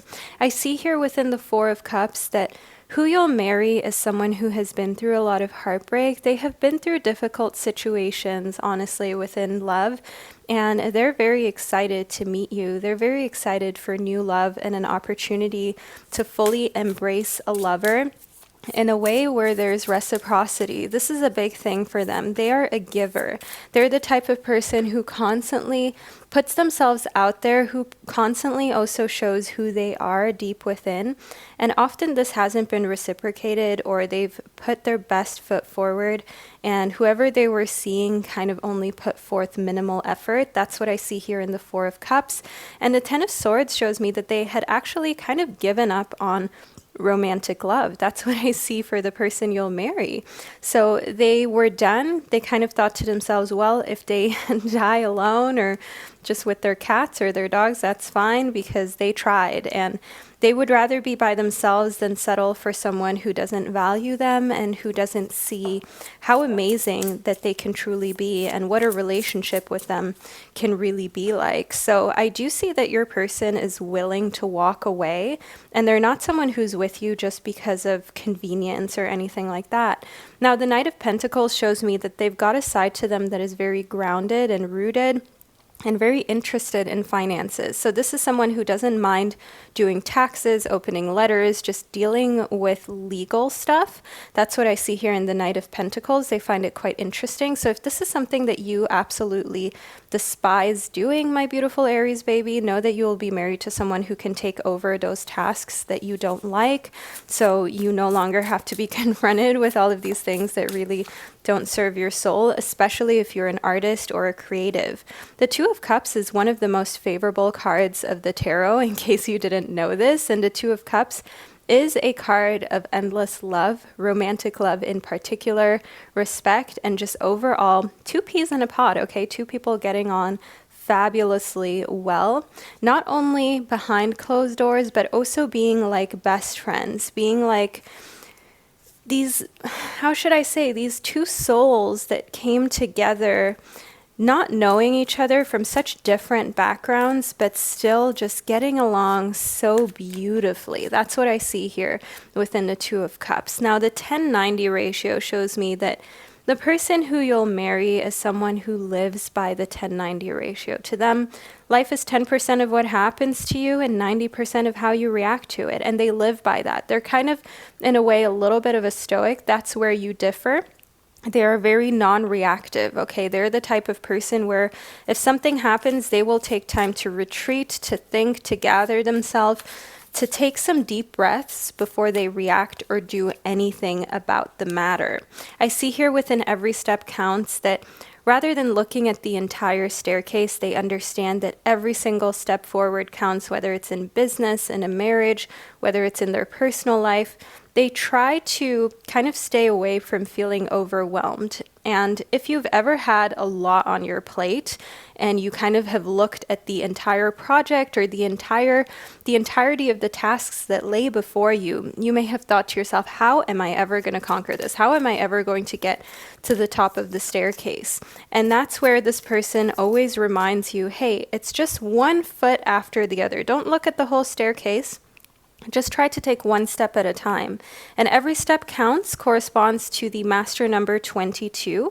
And in numerology, this is the number of a teacher. This is the number of someone who not only is here to guide you and teach you, but also to kind of hold your hand through it when they can and let you take your own steps forward when they can see, okay, this is a challenge that you can overcome. In fighting spirit, I see here that the person who you'll marry has been through a lot, okay? They had to develop a fighting spirit. They had to develop this calloused mindset, this very calloused kind of mental ability to not let things get to them. And I see here within fighting spirit that when they see certain first world problems, they think to themselves that that's really nothing because they've been through way worse. So the person who you'll marry, my beautiful Aries baby, they maybe even like to do things such as actual boxing, kickboxing, martial arts, just fighting with their body, so to say, on a daily or weekly basis, challenging their body, because they find that when they challenge themselves, it's way easier for them to overcome any type of difficulty or any type of challenges in day-to-day life and in business. And that way they can really focus on just putting one foot ahead of the other. I see within hidden in plain sight that your person who you'll marry as someone who is quite literally hidden in plain sight. Now, you haven't met them yet. We spoke about this in New Love. You haven't officially introduced yourself to them, and they haven't introduced themselves to you, but they are closer than you think that they are. They are right around the corner, geographically speaking, and I definitely want you to know here that when you meet them, you will think to yourself, where were you all this time? You were so close, yet so far away. And you'll be, of course, really grateful that this person is finally in your life and that you found them and that you can make them yours. Furthermore, when it comes to zodiac signs, I also want you to know here in the Knight of Pentacles that they've got important placements in earth signs within their birth chart. So their sun, moon, or rising being either in Virgo, Taurus, or Capricorn. They have, aside from fiery energy within Aries, they have very grounded energies as well, very loyal, practical energies. So they bring a little bit more of a steady nuance to the marriage, which is what you really love them for, because they give you this sense of stability. So all of my beautiful Aries babies, I hope that you enjoyed this reading and that you found this second part insightful, and that overall this type of pick a card reading video brought you joy and brought you clarity. Let me know below in the comment section, and don't forget to leave a little ram emoji in the comment section to represent the Aries fam and to let me and others know that you made it all the way through to the second part of your marriage prediction. Thank you so much for sharing this magical time and space with me, and I can't wait to connect with you during one of my upcoming readings. Hello, all my beautiful Taurus babies, and welcome to the second, even more personal and intricate part of your prediction about who you will marry. So let's get straight into your reading so we can figure out all the necessary information about this person, such as their zodiac sign, letters within their name.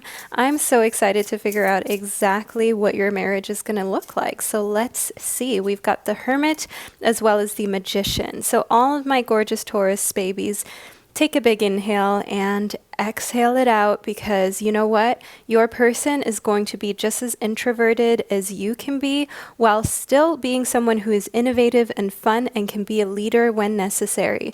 The Hermit here shows me that your person loves to just spend time at home, doing some Netflix and chill, just kind of reflecting and being in solitude. They don't mind their own company, and being around you for them is like being alone too. It's like you don't get on each other's nerves ever. And I see here within the Magician that when the time comes, they are happy to go out and do things. However, it kind of drains them to be around other people too much. So they're definitely not an extrovert. They're definitely the type of person who enjoys just relaxing, who is more of a homebody, and they want to enjoy a lot of moments just relaxing and at home watching movies with you. In the Magician, furthermore, I do see here that there's someone who can be very focused once they've set their mind to something. So concentration is something that comes pretty easily to them, especially when they are just by themselves. So when they really need to to get some deep work done, they go into hermit mode. They like to be by themselves. They don't want to be in an office. They want to do kind of like home office. They want to be by themselves. With no strings attached, I can see that your person has never been married before. They are not attached whatsoever to any exes, all of my beautiful Taurus babies, and the person who you'll marry is someone who is very open-minded. They are not attached to a specific religion, to a specific location to live in. They are not tied down in the sense of financially having to provide child support for previous children or anything like that. They are 100% free as a bird. They are the type of person who is not afraid to adjust or change their opinion whenever they see that, okay, maybe this makes a little more sense. Maybe what my Taurus spouse is telling me is actually true or could actually be beneficial. So let me look into this and try to kind of see if my opinion can be changed or can be altered in a way that is favorable for everybody, but is also true to the new knowledge that I have now gained. So they like to be up to date. They don't have an ego when it comes to their opinion. They would rather have peace than be right. They would rather know the truth and adjust to the truth than hold on to outdated conservative beliefs for the rest of their lives. I see here within confessions that they're the type of person who will always tell you the truth, okay? They cannot lie whatsoever, my gorgeous Taurus babies. The person who you'll marry is someone who is very loyal. Loyalty is like the most important thing to them ever. And I definitely see here within confessions that sometimes they're just too honest, because they will literally tell you everything that's going on in their mind, even things that are TMI. They'll tell you when they're in the mood for some loving, if you know what I mean. They will tell you when they're hungry. They will tell you when they need to use the bathroom. Like when you get to a certain level of closeness with this person, they will tell you absolutely anything that runs through their mind. I see here within In Touch with Your Body that the person who you will marry is someone who is very much into working out, eating healthily, and they're in touch with what their body needs. They may have gone through some sort of little health struggle at one point that opened their eyes. So it's almost like they had to be shaken to pay better attention to their body, and they've maybe even come from a place of having been a little unhealthy on the heavier side, and then they started working out, they started eating more healthily, and they completely changed their life around from being just quote unquote average to really being in touch with their body and really understanding what it's like to operate at optimum health. Next up, we've got rehabilitation. So the person who you're going to marry feels like home, okay? They feel like a warm embrace and like this blanket of safety. You feel as though this is someone who is a protector, a provider in a certain sense. Here with the wolf and just being kind of held by the wolf, I definitely see here that they make you feel safe in every sense. They watch out for you when you're tired or when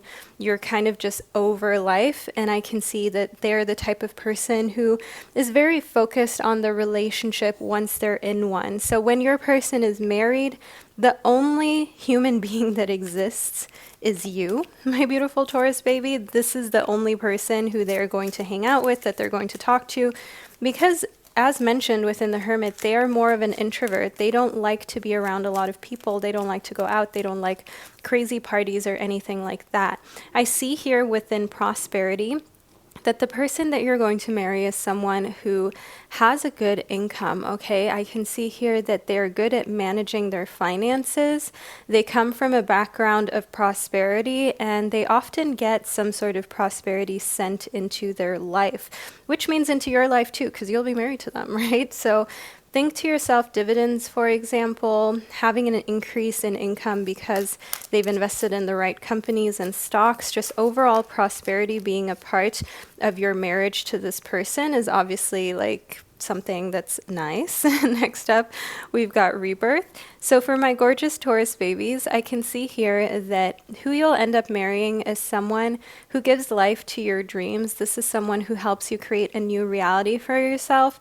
So this marriage is going to be unlike how you grew up. especially if you grew up in a household with maybe parents who did not believe in your dreams or did not really subscribe to you reinventing yourself, recreating yourself, giving life to your dreams. I want you to know that this is going to be a very different marital situation. This is going to be one that's a lot more open-minded, where you feel like you can be yourself, but also have permission to change should you want to, and that you can create a type of environment that you wish you would have had as a child, especially if this is someone that you will have children with. So let's see what the letters in their name are. Let's see what Spirit has to say about that. Okay, so we've got quite a few letters here. We've got I, we've got E, we've got S, as well as Y. So these are the letters within their name and within their initials that are important for you to receive and to know about, my beautiful Taurus babies. But I want to move further into your reading about who you'll marry. So we've got Libra. Okay, so your person has strong Libra energy. This is air sign energy that brings a little bit of the spontaneity, you know what I mean, spontaneous energy into the marriage, and also balance. This is someone who really craves for things to be even, for things to be balanced, for there to be a kind of mutual understanding that you're both putting in the same amount of effort and work, even if that's in different areas, right? With prosperity, even if it's that they're putting in more financially, but you're putting in more when it comes to taking care of the home. That's one thing that I can see here within Libra that goes without, say, this understanding of balance. I see here within the 8th house that we've got the house of transformation. So this marriage is definitely going to transform your life. This is also the house of joint finances, in case you didn't know. So I want you to know that the person who you're going to marry is someone who has no problem with joining finances together, with having a complete overview and transparency over one another's finances, and also talking to one another about how you can make the best financial decisions possible. Next up, we've got Aries. So they've also got Aries energy within their birth chart.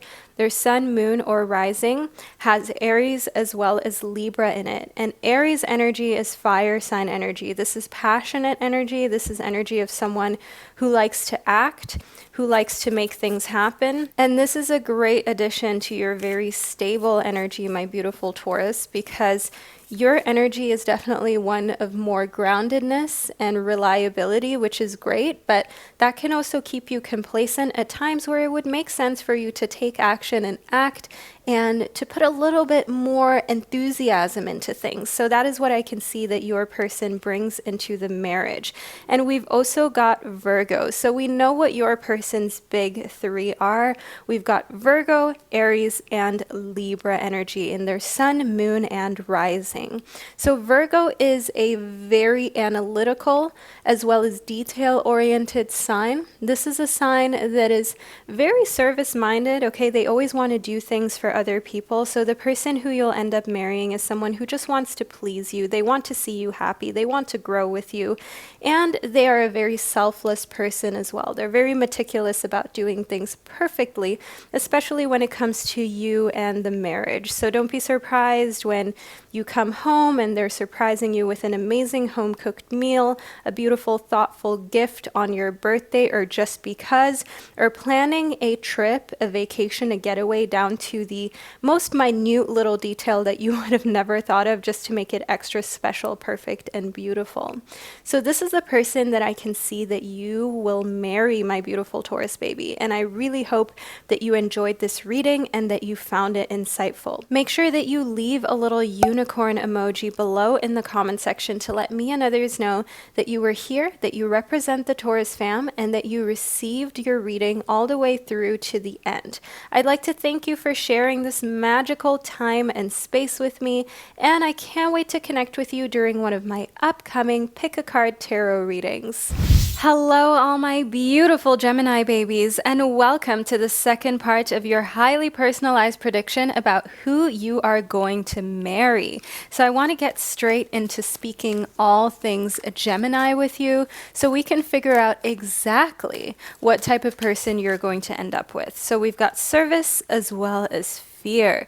So I definitely see that the person you're going to end up with is someone who is really strong and courageous, who works in a field that a lot of others are kind of afraid to enter. So think to yourself a doctor, someone who works in the ER, maybe also a firefighter, someone who rescues other people. Furthermore, an area of fear can of course also be helping people out who are struggling mentally, someone like a psychologist. I definitely see that they feel good when they can help others and they realize that they have been put on this planet in order to help others overcome their fears and work through them. So the person who you'll end up with, my beautiful Gemini babies, is someone who society sees as like a hero, as someone who brings a lot of value with what it is that they do for a living.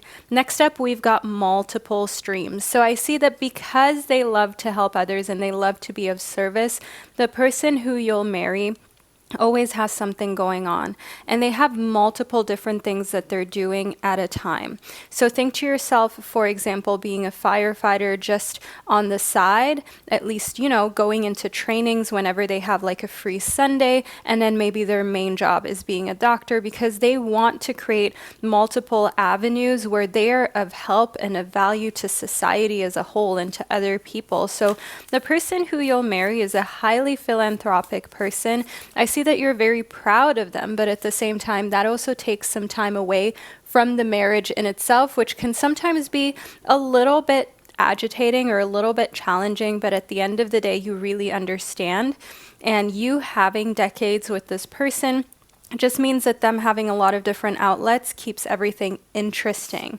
Next up, we've got healthy boundaries. Yes, that's exactly what your marriage needs to work on constantly, okay? Healthy boundaries between work and marital time, because your person is a big giver, your person is a provider, not only financially for their own family, but as already mentioned, the person who you'll end up marrying is someone who likes to give to others and be there for others, even if they're strangers, even if there are people who will never be able to give anything back to them. That's not the point. The point for them is giving without the expectation of something in return. And I do see here within healthy boundaries that you help them to curate and create healthy boundaries, because without you communicating as you do, my beautiful Gemini babies, they would most likely work themselves into burning out and just being psychologically very, very damaged, so to say.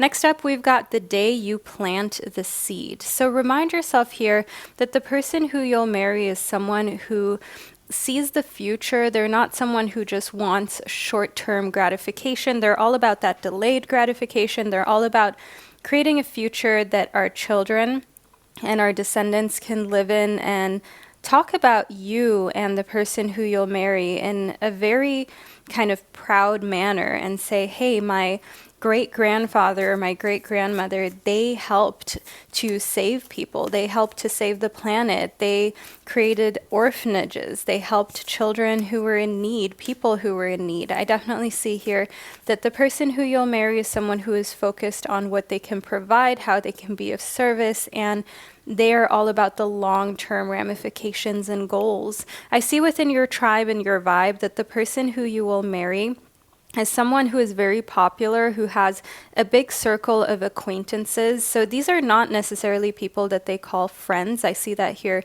in connectivity to healthy boundaries. Your person is very private, but they know a lot of people, and a lot of people know of the person who you'll marry. And they are very popular, of course, because they're always willing to help others. They're always there for others. And furthermore, I do also see in connectivity to the rest of the cards that the person who you'll marry gives really great advice. So that's why a lot of people come to them. Next up, we've got love is all around you. So I can definitely see here that the person who you'll marry is someone who makes you feel loved constantly. So if right now you're seeing someone or you dated someone who you thought you were madly in love with, but you cried like every other day or every other week because of them. That is not it, my gorgeous Geminis, because I see here that you will never doubt whether this person cares about you, no matter how much they have going on, no matter how many other projects and philanthropic causes that they're involved with. They will always make time to ensure that you know that you're number one whenever you need it and whenever you kind of crave more love and more affection. Here within New Love, I can see that the person who you'll marry is not in your life just yet, my beautiful Gemini babies. I can see here that this is someone who you have yet to meet. This is a completely new love. This is someone where the number 6 is pretty important. So that may be a number with their date of birth, for example, as we've got the number 16 and 26 here within Love is All Around You and New Love. And next up, we've got Receive Love and Appreciation. This corresponds to the number 34, and this card is all about accepting love and understanding here that it's okay to receive love from this person who seems too good to be true, and to understand here that love is something that you have an abundance of, and love is something that can be limitless. And yes, it can be limitless for you too, my beautiful Geminis. Don't feel as though it isn't meant for you. You are meant to be in a loving, caring relationship. Next up, we've got Pluto. Now, in case you didn't know this, Pluto is the, how should I say, heavenly body, because we're not going to call it planet. We'll call it the heavenly body that governs finances as well as rebirths and afterlife stories. So I want you to know here within Pluto that this person who you'll marry is someone with whom you will move into the afterlife with. This is someone with whom you're going to have a longer story than just in this lifetime and in this earthly existence. So get prepared for a really, really deep romance, and one that is different from anything you've ever experienced before. Next up, we've got the 11th house. Now, the 11th house is the house of friends, of communication, also of community. So I did talk to you about your person being very popular, and this is kind of reiterated here within the 11th house for your person, my beautiful Geminis. They are a pillar of society and of their community, and I see here within the trine or sextile that they are an essential part to a functioning society. The person who you're going to marry is a very important part in order to create harmony in society. They're the type of person that others go to not just for advice, but they're also the glue that holds society together. So if they're, for example, like neighborhood watches, if there's any type of like local town governing bodies, your person is a type of person to be a part of that and to be really well liked. And politically speaking, they are also someone who others aren't afraid to listen to and who others really trust. I see here within Debilitated that a big part of why the person who you'll marry is so likable is because they have been through some really tough times in their childhood. They have felt debilitated, they have felt discomfort, and they know what it's like to go through tough times, and they would never want for somebody else to feel inadequate or to feel the types of things that they once felt growing up. So they're trying to create a better world for those who are coming after them, for anyone who touches their life. So let's see what we've got next. We've got Mercury. So here within Mercury, I do see that your person is very communicative. So they're great at texting, they're great at emailing. They're the type of person that you will hear from all the time. Love letters is a big one too here within Mercury, and the fact that we spoke about how they're always happy to show you a lot of love.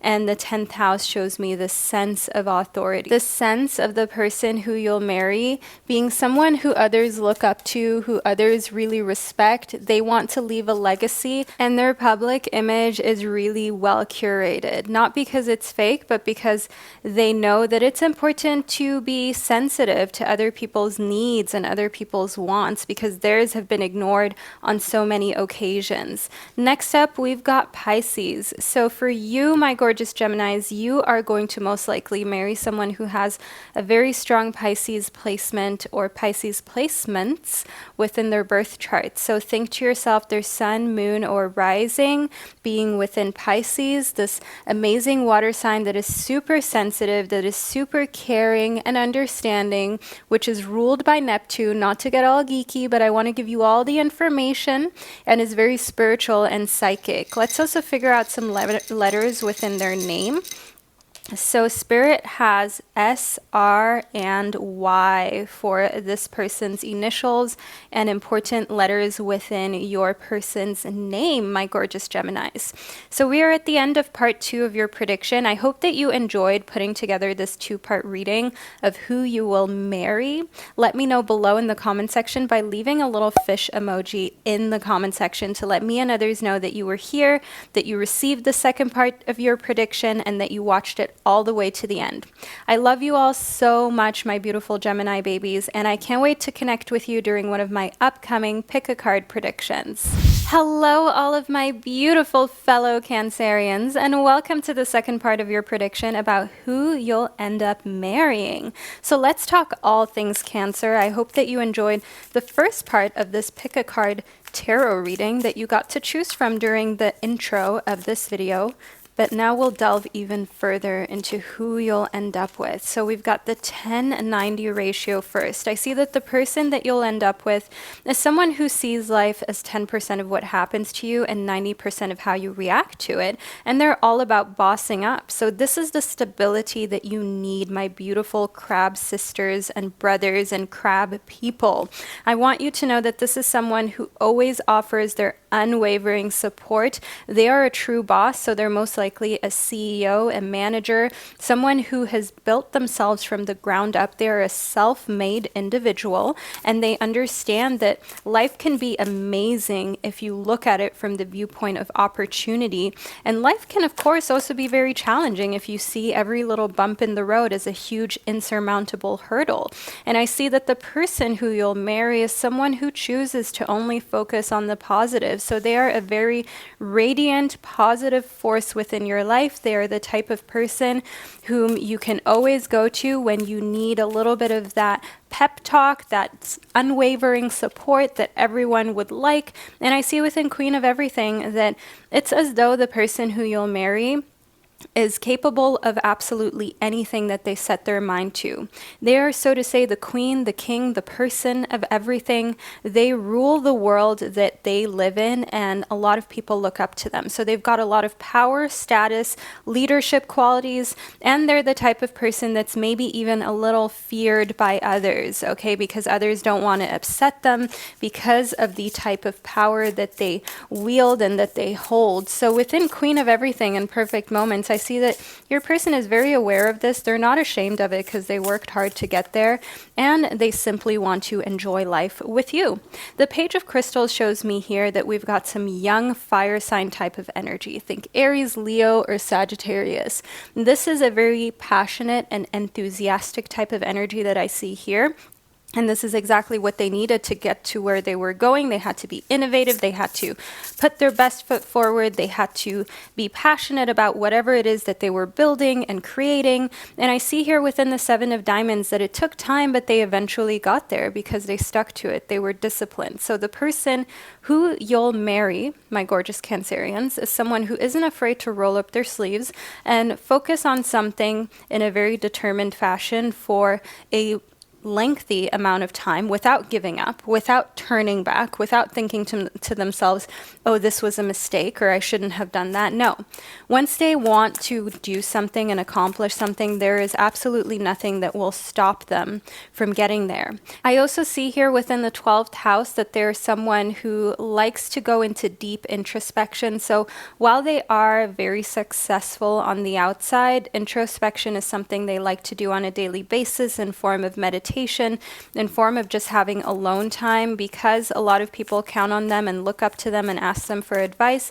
Your person likes to have their me time pretty often. Within these solar flares, I can see that this is how they activate that part of themselves that is confident, that makes those big decisions, and that's able to lead a corporation or their own company forward. They need alone time. They need time to ponder and self-reflect in order to come come up with these amazing ideas to drive establishments forward. And I see here within the third house that they're also a great communicator. Okay, so they most likely come from a background of having a few siblings. So communication has always been important, and they have always had to be very wise, smart, witty, and quick when it comes to responses. Okay, they know that the things that you don't say are often more important than the things that you do say. So the third house definitely shows me here that they're someone who is great at communicating, but who is most likely also more silent than necessary. And Taurus shows me exactly why. You are meant to marry a Taurus, my gorgeous Cancerians. And Taurus and Cancer is a really great match. If you have always wondered who is like the perfect match for you, Google it. Taurus is definitely one of them. Capricorn is also a really great match with Cancer. I want you to know here that Taurus has very dependable energy, can be a little inflexible as this is a fixed sign, but I want you to know that they are very determined and reliable. Once they want to do something, they will accomplish this. And that's one thing that I can see here within the Taurus energy that we have for you in connectivity to the question of who you are going to end up marrying. Let's see what the letters in their name are. So we've got the letter S as well as M, and also the letter I. So these are the important letters within their name, my beautiful Cancerians. But let's figure out some more information about this person who you're going to marry. We've got balance.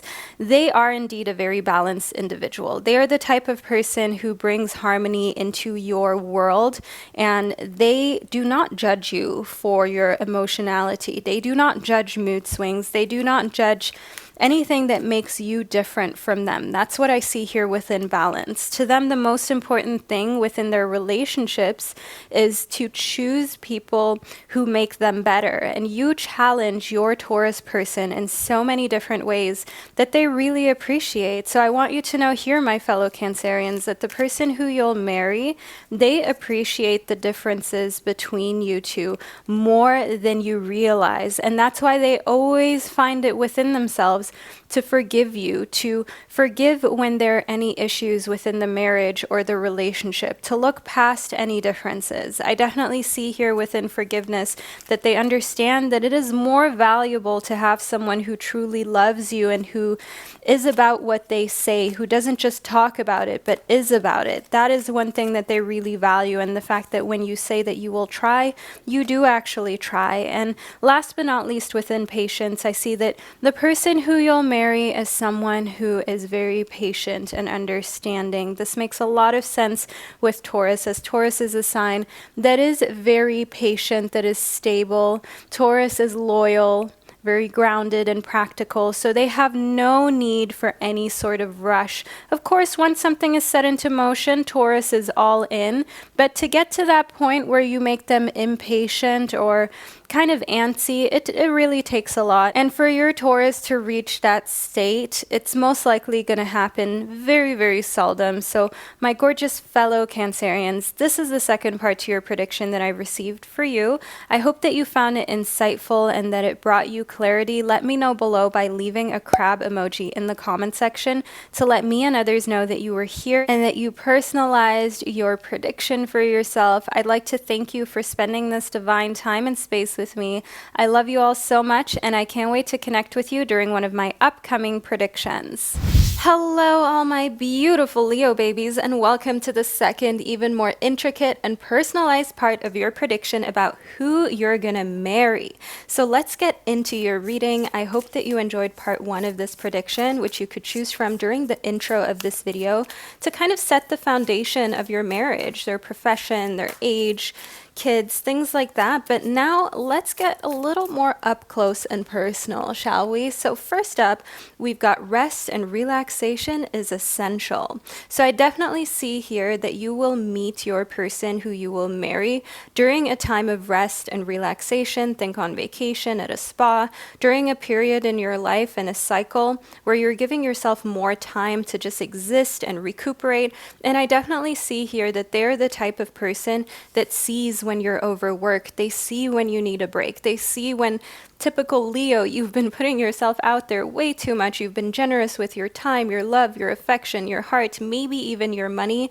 And you now just need to spend some tender moments on yourself and with yourself. And the person who you're going to marry is someone who is understanding of the fact that, yes, Leos can be loud and out there, but they're so generous, so giving.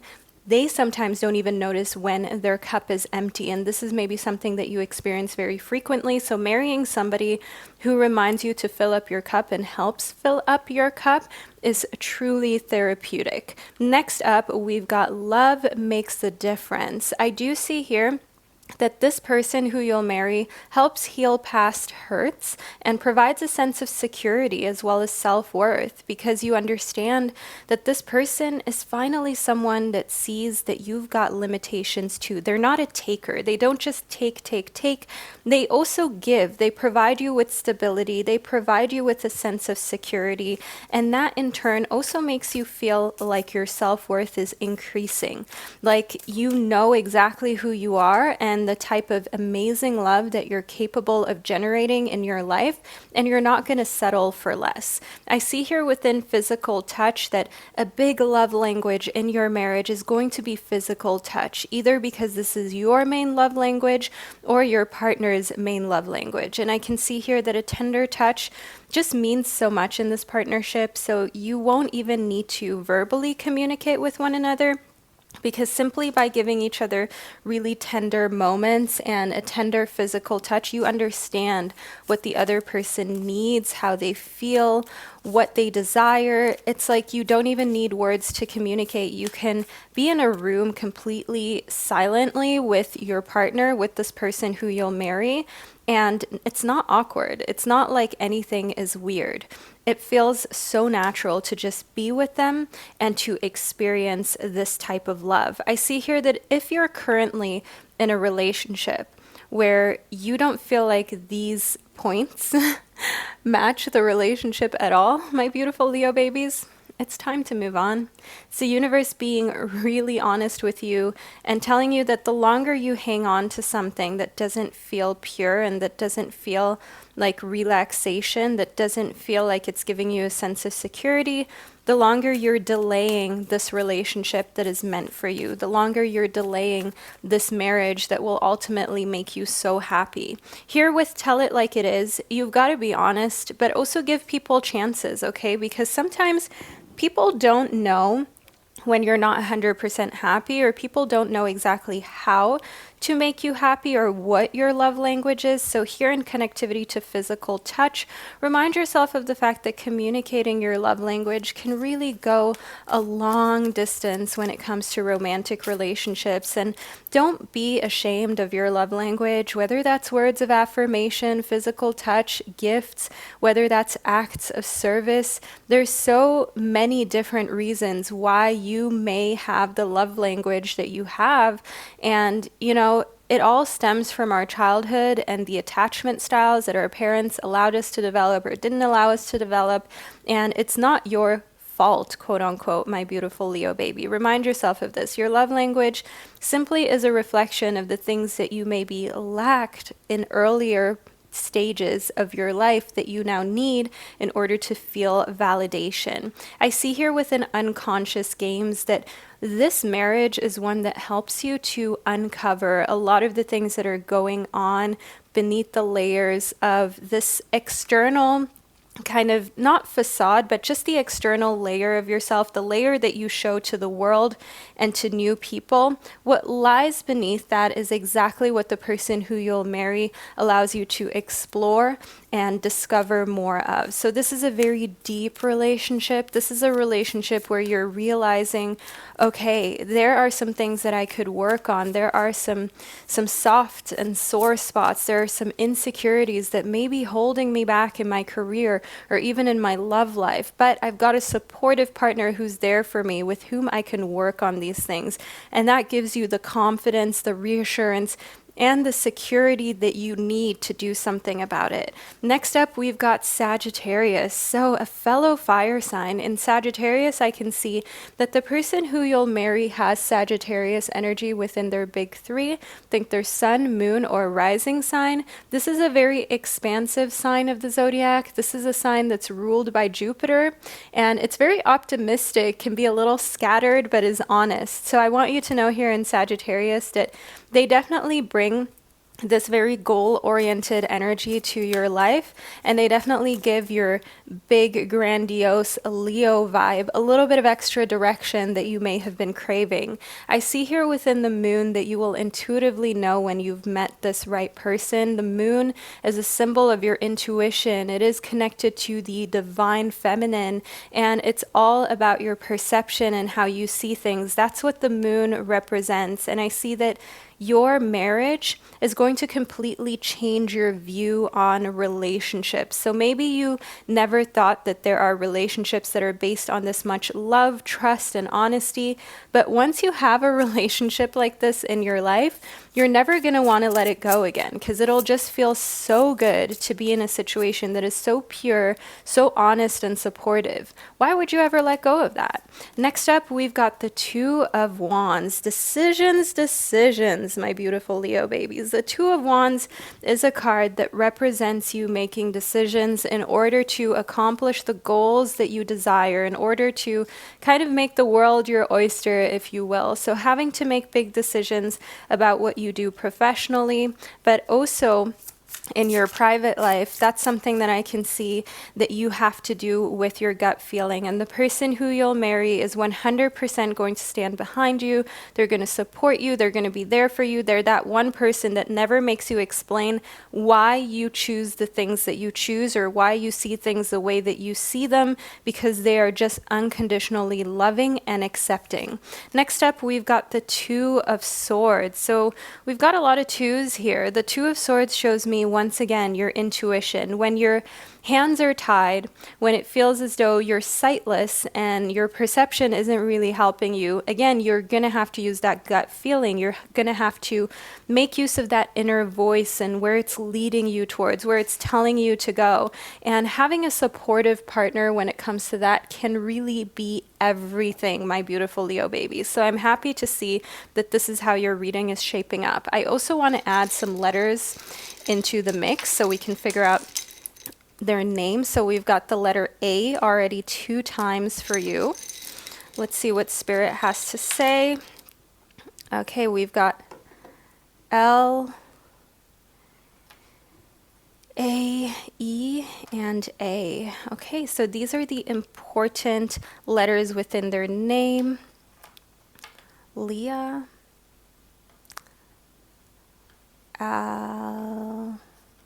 Lee. Aaliyah is a nice name, isn't it? Play around with these letters as you wish, but these are the important parts of their name and their initials. Next up, we've got intention. So this is a very intentional marriage. I can see here that you're going to be very clear and decisive on what you want out of this situation. You're focusing on being bold with your requests as well, and you'll see how they react. If they really love you and adore you and want to be with you, they are definitely going to take time to think about it, but in the end, they'll come back and they'll want to make it work. I see here that your marriage will first be rooted in friendship. It's like this person is part of your soul tribe, your soul family. You're surrounding yourself with them because they're so positive. You're spending time with them, socializing, seeing how they are just in general as a person, away from romantic settings. And you're liking what it is that you're seeing, my gorgeous Leo babies. And that's where I definitely see that this marriage is meant to last, because it is first and foremost rooted in friendship, not just in romantic attraction. Next up, we've got expansion for you. So within expansion, I can see that this marriage is one in which you can shine your light, okay? And as a Leo, you need that. You need someone who pushes you, who uplifts you, who allows you to shine in that Leo way, who allows you to show the world what you're made of and doesn't hold you back. Because as a Leo, you've got a big personality, you've got a lot of energy. You need to be able to put that somewhere. And this marriage allows you to truly 100% embrace who you are, embrace your strong Leo character traits and energy, and feel comfortable in it while still giving you vulnerable nooks and crannies and areas where you can explore what's been happening unconsciously. Maybe some PTSD that you have been experiencing, some depression, some underlying things that you don't want the world to know, but you can entrust with a partner who you love and who cares about you. So my beautiful Leo babies, we're at the end of part 2 of your prediction. Make sure that you leave a little lion emoji below in the comment section to let me and others know that you were here to represent the Leo fam and to let me know that you made it all the way to the end. I can't wait to connect with you during one of my upcoming pick a card readings. I'm sending you so much love, my gorgeous Leo babies, and I'll speak to you next time. Hello, my beautiful Virgo babies, and welcome to part 2 of your prediction about who you'll marry. I'm so excited to talk all things Virgo in this part of your prediction, and I hope that you enjoyed the first part that you got to choose from during the intro. But now let's get into the highly personalized part of your prediction, shall we? So we've got unconscious games in the master number 11, as well as the jar of dreams and the number 41. So I want you to know here that your marriage, or the person who you'll marry, is definitely someone who is very intelligent. They're constantly one step ahead of the competition, and they see you as part of their dream marriage, as their dream life. So they're not going to let you go, okay? Once they have set their sight on you, there is no way they're allowing for someone else to get a hold of you, to be with you, to get into your heart space. That's one thing that I can see in the unconscious games, as well as the jar of dreams. Furthermore, I also want you to understand that the person who you will marry is someone who most likely also is highly educated and highly communicative, okay? They tell you how it is all the time. They're very honest, and some people may not like that, but you would rather have someone tell you the truth and upset you with that, but at least they're not lying to you. At least they're not just telling you what you want to hear, and that's very important to you in a marriage. Loyalty, honesty, them being direct and being very real if there's ever an issue or if there's ever something that they're going through. Next up, we've got the 4th house. So your home life is going to be very important. I also want you to know that astrologically speaking, the 4th house connects to the zodiac sign of Cancer, and the 4th house shows us here that you're going to be living in your dream home with the person that you're going to marry. I see that here within the jar of dreams and the 4th house. Furthermore, security is very important for you financially, but also physical security. So there will be like surveillance cameras, you will be in a safe neighborhood, you will be in a place where you feel like you are safe, not only financially, but your physical safety is also guaranteed. And I definitely see within Aries that the person who you'll marry has some strong Aries energy. So Aries is a fire sign, in case you didn't know, and Aries brings a lot of excitement to your life, my beautiful Virgo babies. It brings a lot of fun, it brings a lot of times of just trying new things, going on adventures, and also telling you when you've done enough. Because as a Virgo, you tend to overwork yourself. You tend to be a perfectionist. You are very detail-oriented and service-minded. You just want to do the best, but sometimes that can be a little detrimental to your health and your mental well-being. So that's where Aries comes into place to get you to snap out of it. I can see here within the descendant that the person who you'll marry is someone who constantly invites you to try new things, to act, and overall to put yourself in situations that may have been uncomfortable in the past, but the more you start to put yourself in uncomfortable situations and see that if it's sink or swim, you're going to swim, the more you're willing to take some calculated risks. Also, when it comes to your business and your personal life, which often leads you to places that you didn't expect to be, that are way better and way more fun than you ever imagined life turning out. I see here within the North Node that you've got a long future with this person who you're going to marry. So this isn't going to be a short marriage. This isn't going to be a situation where you're just with someone for a season. You're with this person for a reason. They're like the yin to your yang. They're like the light to your darkness, and vice versa. I definitely see that this is a great combination that allows you to get out of your shell a little bit more. Let's see what the letters in their name are. So we've got the letter C, we've got the letter E, as well as S. Okay, so these are the important letters within your person's name that you need to know of. Let's move further into who you'll marry and more details about them, more details about what's going on here. So we've got the healer. Okay, so your person is someone who constantly gives you faith in your abilities. Okay, they help you to stay true to your path as well as a healer, as a caregiver, as someone who is maybe even going to be a parent at some point. And I can see that they allow you to believe in yourself and your abilities. So if you've ever had doubts about parenting, about what you're capable of, about what you bring to the relationship or the marriage, they're not going to let you just rest on those doubts. They're going to make you feel good about yourself. Furthermore, we've got more of this fiery energy, which really goes together beautifully with Aries, which is a fire sign, right? And I want you to know, my Virgo babies, that this passion shows that behind closed doors, things are going to be heated in a good way, okay? Things are going to be exciting. This is going to be probably the most exciting person you've ever experienced, if you know what I mean, in like a sensual way.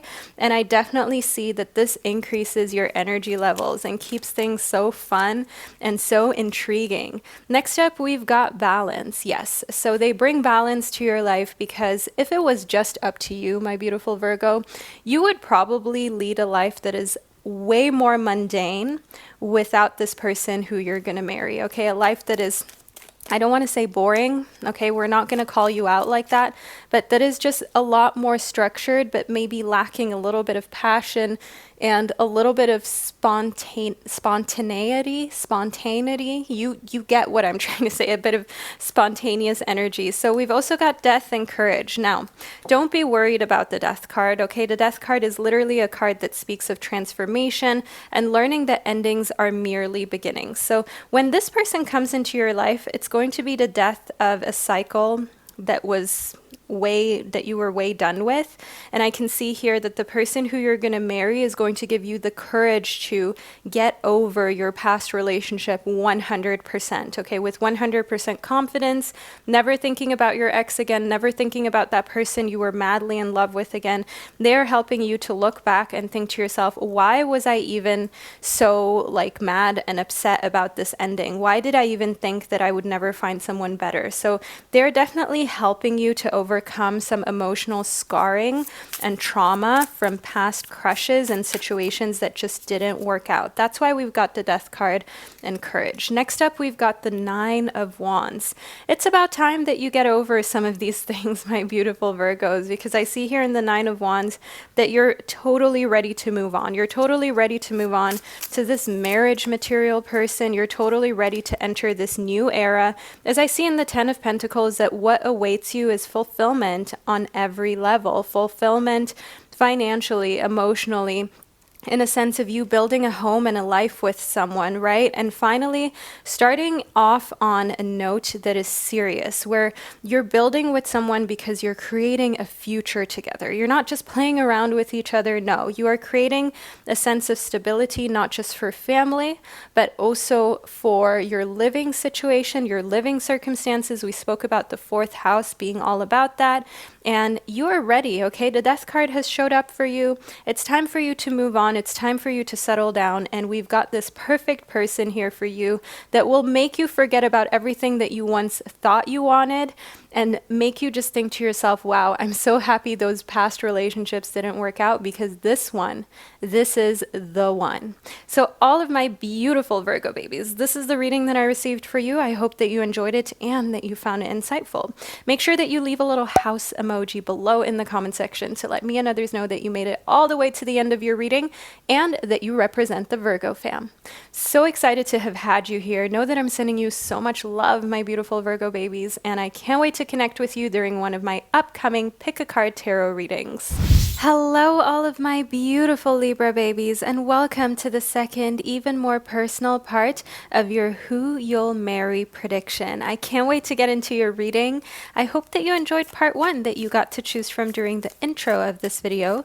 But now let's talk all things Libra married life for you, shall we? As a Libra, in case you didn't know, you're ruled by Venus, which is the planet of beauty, balance, as well as harmony and aesthetics. So let's move into your reading. We've got claim your energy as well as create and progress. So I see that the person that you're going to marry is someone who wants to put a lot of energy into the marriage and into creating an environment in which you can both grow. I see that they're a very artsy type of person. Now, that doesn't necessarily mean that they're an artist when it comes to their career, but they love to create. They love to indulge in self-development. They like reading. They like just overall kind of pushing themselves to different levels in life. And I definitely see with Claim Your Energy as well as Create and Progress that your marriage is going to be filled with a lot of very interesting conversations, a lot of progress when it comes to self-development. And the 10-90 ratio shows me here that the person who you're going to marry is someone who definitely believes in the fact that life is 10% of what happens to you and 90% what you make of it and how you react to it. So no matter what life throws at your marriage, your person is definitely the type of person who will try to work through things. They will try to see what they can do with the given situation rather than panic. And they believe in fixing marital issues rather than just getting divorced and moving on to the next situation. So I definitely see that the person who you're going to marry has some conservative and old-fashioned kind of values to them, but at the same time, they're also into some new age stuff. They're also into a lot of creative things that maybe conservatively speaking weren't so accepted in the past. I see here within In Touch with Your Body that the person who you're going to marry has a great body. They take excellent care of their physical appearance. They eat healthily, and it's important for them to ensure that they get their body moving often and that they push themselves. I see here that alongside the self-development and the fact that they like to learn new things, to create and progress, they're definitely very much in touch with what works well for them physically and what doesn't. So this is someone whom you're going to want to keep up with because they're going to stay very good looking and very hot for a long time. Next up, within updates to your system, I see that this person who you're going to marry is someone who brings a lot of like fresh air into your life. This is someone who brings updates to your system, so to say, where you feel as though, okay, this is the type of person with whom I can constantly grow with whom I can constantly kind of see where things go in my business, in my personal life. And I do want you to know here within updates to your system that the person who you're going to marry is also a very tech savvy individual. They're the type of person who's really good with computers. Maybe they're also good with coding. I see here within Venus that they have a very strong tie to the planet Venus as well. And in case you didn't know, Venus actually rules you, my Libra babies, but also Taurus. So your person may have Libra and Taurus energy within their birth chart. Think their rising moon or sun sign being in Taurus as well as Libra. Next up, we've got retrograde. So they're the type of person who isn't afraid to work through past trauma and things that have happened in the past that may be affecting them to this day. Your person who you're going to marry isn't afraid to dig deep. They're not afraid to have uncomfortable conversations that other people are otherwise unwilling to have. And I see here within the Hermit that they're also very much an introverted type of individual. They are the type of person who likes to take time out from the world to just kind of reflect and figure out what it is that they want and where they're going.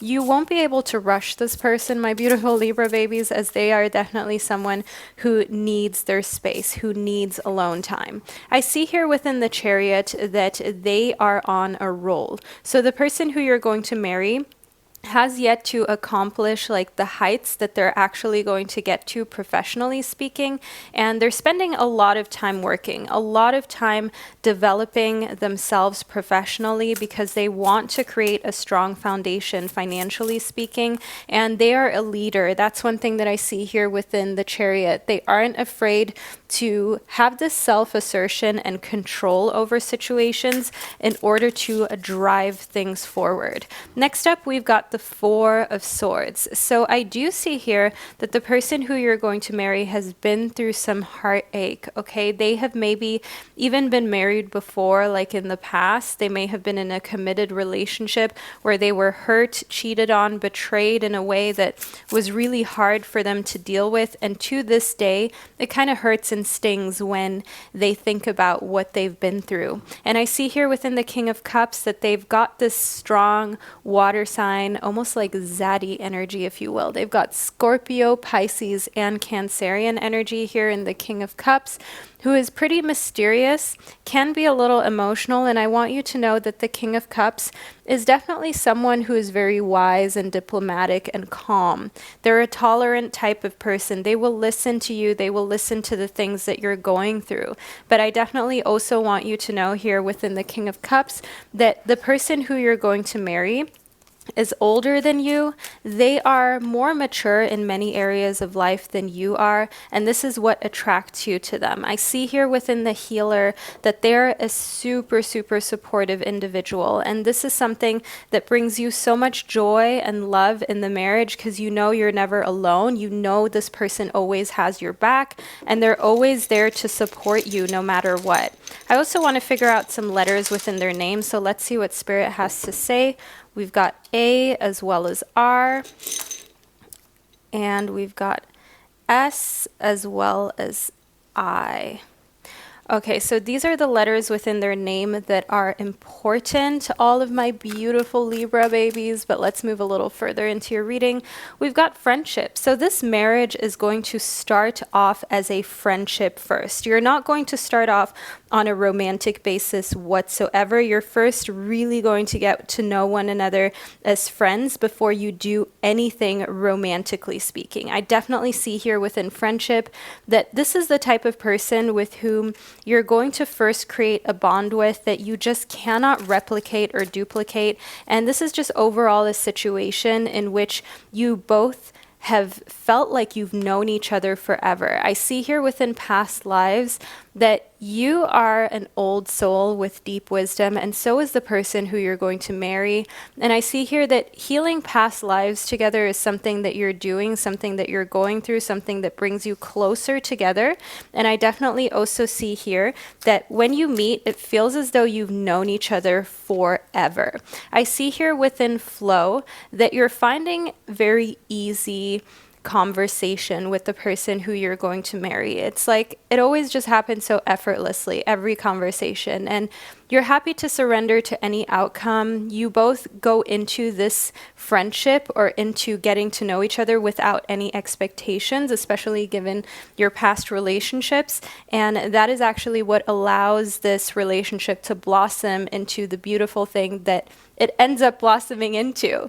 So I definitely see for you, my beautiful Libra babies, that we have a very fulfilling marriage coming towards you with someone who you're actually getting to know at the core before you sign the dotted line. I want you to also understand here that this person who you're going to marry is someone who is very caring. They are the type of person who has been through a lot and now they just want to settle down and chill. So if that's what you're looking for, you've hit the jackpot, my beautiful Libra babies. If you just want stability, then this is it. We are now at the end of your reading. I hope that you enjoyed it and that you found it insightful. Leave a little scale emoji below in the comment section to let me and others know that you are here, that you represent the Libra fam, and that you made it to the end of your reading. I love you all so much, and I can't wait to connect with you in one of my upcoming predictions. Hello, all my beautiful Scorpio babies, and welcome to the second, even more personalized part of your prediction about who you are going to marry. I hope that you enjoyed part one of your reading, which you got to pick from during the intro. But now let's talk all things Scorpio, shall we? So we've got the 1090 ratio, in touch with your body, as well as updates to your system. In the 1090 ratio, I see that you are going to marry someone who feels as though life is 10% of what happens to you and 90% of how you react to it. They are someone who thinks life is definitely within your control and within your hands. And I see here within the third house that they're very vocal about this. The third house is also the house of communication. This is the house of having a good connection with siblings. So the person who you're going to marry, my beautiful Scorpio babies, has intact relationships within their family. So they get along well with siblings, parents, grandparents, extended family. They are like the person that other people come to when they need advice. Next up, with In Touch with Your Body, I also received Gemini for you. So we've got strong Gemini energy within important placements within their birth chart. Think their sun, moon, or rising being within Gemini. And In Touch with Your Body, I can see here that they're the type of person who is very quick to adapt when things aren't working out for them health-wise. So if they don't feel super healthy or they're not happy with their body, the person who you're going to marry, they're going to do something about it. And they're also going to inform themselves of how to be healthier, of how to create a life that just overall works better for them. I see here within Gemini that they've got a lot of this communicative type of energy to them. So they're very inquisitive, they're very direct and honest, and they are a great storyteller as well. They're really fun to be around. When it comes to humor, the person who you are going to marry definitely knows how to make you laugh, and they are also going to most likely be pretty good looking for a long time. I see that within In Touch with Your Body. So within updates to your system, they're also very techy, if that makes any sense. They love innovation. They love new things. They love to try out new apps and everything like that. And I see here within Debilitated that they like to get out of their comfort zone. They are not the type of person who likes to just constantly remain in the same spot. They like to move around. They've maybe lived in a lot of different countries too, and they're truly unafraid of trying out new things as a whole, just as a human being. That's one thing that I see here with your person. Next up, we've got the letter I as well as N. And what other letters do we have within their name? We also have the letter U. So these are the important letters within the person who you'll marry within their name. So you can look out for that. In the healer, I can see that they're the type of person who has faith in their own abilities, but also in yours, all of my beautiful Scorpios. They are like the biggest cheerleader you could wish for. They are the type of person who takes amazing care of those that they love. And I see here within passion that they're also a very passionate lover. They're the type of person who likes to try out new things behind closed doors, if you know what I mean. And they like to get fired up about life, okay? They are all about energy levels increasing. They're all about doing things that excites them, and they don't want to let any bad vibes get in the way. I see here within strength that the person who you'll marry is someone who's been through a lot of challenges, but those challenges, they didn't knock them down, they just made them stronger. And I see here that they look for gifts in every situation. They're not the type of person who's just going to sit there and be the victim no matter what life throws at them, as we spoke about in the 1090 ratio. They strongly believe that no matter what happens, 90% of the situation is within your control. 90% is all about how you react to things. I see here within Receive that the person who you'll marry is someone who loves to receive goodness, okay? Whether that is physical touch, whether those are gifts, words of affirmation, acts of service, your person just absolutely loves any type of affection from you. And I see here within Receive that they're also the type of person who loves to give gifts back. So they not only like to receive, but they also like to provide. And I can see here that they're going to give you something really early on within the connection, a material item that you're going to keep throughout the years of you being married to them. And you're always going to remember that this is something that they did very early on within the relationship. Now, the Four of Pentacles shows me that the person who you're going to marry is very cautious about their finances, and they like to make sound financial decisions. They don't like to spend money frivolously.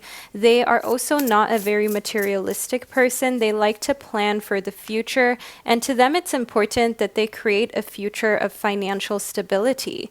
And that is what we've got confirmed here in the Ten of Pentacles, as the Ten of Pentacles is a symbol of just that. In case you didn't know this, my beautiful Scorpio babies, the suit of Pentacles corresponds to the element of earth, and the number 10 is a number of completion here within this minor arcana card. And I want you to know here that the 10 of Pentacles is a symbol of affluence, of creating permanence in that affluence, and to kind of have a situation where you're not worried about paying bills, paying rent, where things are covered and figured out for the long term. That's what we've got in the Ten of Pentacles. We've got financial stability, multiple streams of income.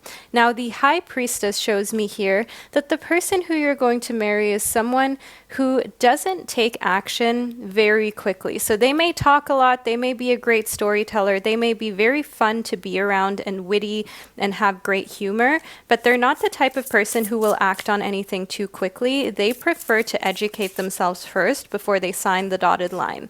Now, the Queen of Wands here shows me that they've got this strong fire sign energy to them as well. Okay, so think Leo, Sagittarius, or Aries. They have a very passionate, enthusiastic, fun side to them that comes out every now and then when you kind of like poke it, if you will. So they are very nurturing, and behind closed doors, it's like the best lover you've ever had, my beautiful Scorpios. The person who you'll marry is the type of person that you think to yourself, wow, how did I get so lucky? And the Ten of Cups just confirms that for us. This is actually one of the best cards of the tarot, especially when it comes to romantic relationships, as the Suit of Cups is the suit of your emotions. And the Ten of Cups is a card of joy, of peace, of family, of togetherness, of warmth, of being with people who you love. And the Ten of Cups definitely shows here that this marriage is going to be fulfilling. This marriage is going to be everything you've ever dreamt of, everything you've ever needed. You've got it all here within this marriage that is coming towards you. So all of my beautiful Scorpio babies, I hope that you enjoyed this second part to your reading and to your prediction. Let me know below in the comment section by leaving a scorpion emoji down below. That way you'll let me and others know that you are a Scorpio and that you made it to the end of your reading. I'm sending you so much love, my beautiful Scorpios, and I can't wait to connect with you during one of my upcoming predictions. Hello, all my gorgeous Sagittarius babies, and welcome to the second part of your prediction. I hope that you enjoyed the first part of your reading, where we figured out everything about the person who you'll marry when it comes to profession, looks, their background. But now in the second, even more personalized part of your prediction, we'll talk all things Sagittarius. We've got the day you plant the seed as well as healthy boundaries. So I see for you that the person who you're going to marry is someone who is all about long-term gratification. They want to build something that will last, and they can probably even grow into like a legacy. They are the type of person who wants to leave things for their children and their grandchildren, and who wants to make sure that everyone around them is set up. They're not about quick cash or anything that isn't 100% legal. I want you to know here in the day you plant the seed that the person who you'll marry is someone who is very patient, and they will wait in order for their plans to come to fruition. And I see here within healthy boundaries that what they tend to do is they tend to keep people who just want to rush things away. The person who you'll marry is someone who is all about those healthy boundaries. They also don't want for in-laws to put their 2 cents into any given situation. The person who you'll marry is someone who is all about keeping private matters of the relationship private, keeping those within the marriage, within communication between you and them. They don't want to take your private matters out into the public or to discuss them with anyone else. To them, it is very important that they create boundaries between the outer world as well as the marriage. Next up, we've got retrograde. So I do see here within retrograde that especially during retrogrades, they're someone who is very sentimental, who reviews everything that you and the relationship have been through. And I see here within retrograde that there's someone who isn't afraid to talk about past hurts and traumas. They aren't afraid to heal things that have happened prior to the current moment. So if there is something that ever went left, that ever really hurt your feelings, my beautiful Sagittarius babies, and you talk to them about it, you talk to them about how you honestly feel about something that they did, they're definitely going to be able to be mature enough to review whether they have to apologize or whether they have to make up for it. That's one thing that I see in retrograde. Next up, we've got progressions. So in progressions, I do want you to know here that the person who you'll marry is someone who has been on this journey of self-development and also creating healthy boundaries for a long time. This is something that they were not born with. They most likely even came from a more challenging background, emotionally speaking, so they had to teach themselves everything. And here with this clock being depicted, again, the day you plant the seed, progressions, they're all about giving things time. And being a Sagittarius, you can sometimes be a little bit impulsive or temperamental, right? You've got that fire sign energy after all. So this could sometimes be frustrating to you when you want things to happen more quickly, but the person who you'll marry is like the anchor who keeps everything grounded and who ensures that you really take your time making decisions. And this will serve you when it comes to making decisions as a couple and as a family. Next up, we've got be open to receiving. So the person who you're going to marry is definitely into gifts. They're into receiving gifts, giving gifts, just gifts as a love language. That is their thing. And it's not about how expensive or lavish that the gifts are. It's just gifts, period. Whether it's something self-made, if you can't afford to give them any gifts, but if they can afford to give you something luxurious, if they can afford to give you something lavish, they will. That's one thing that I see here in be open to receiving.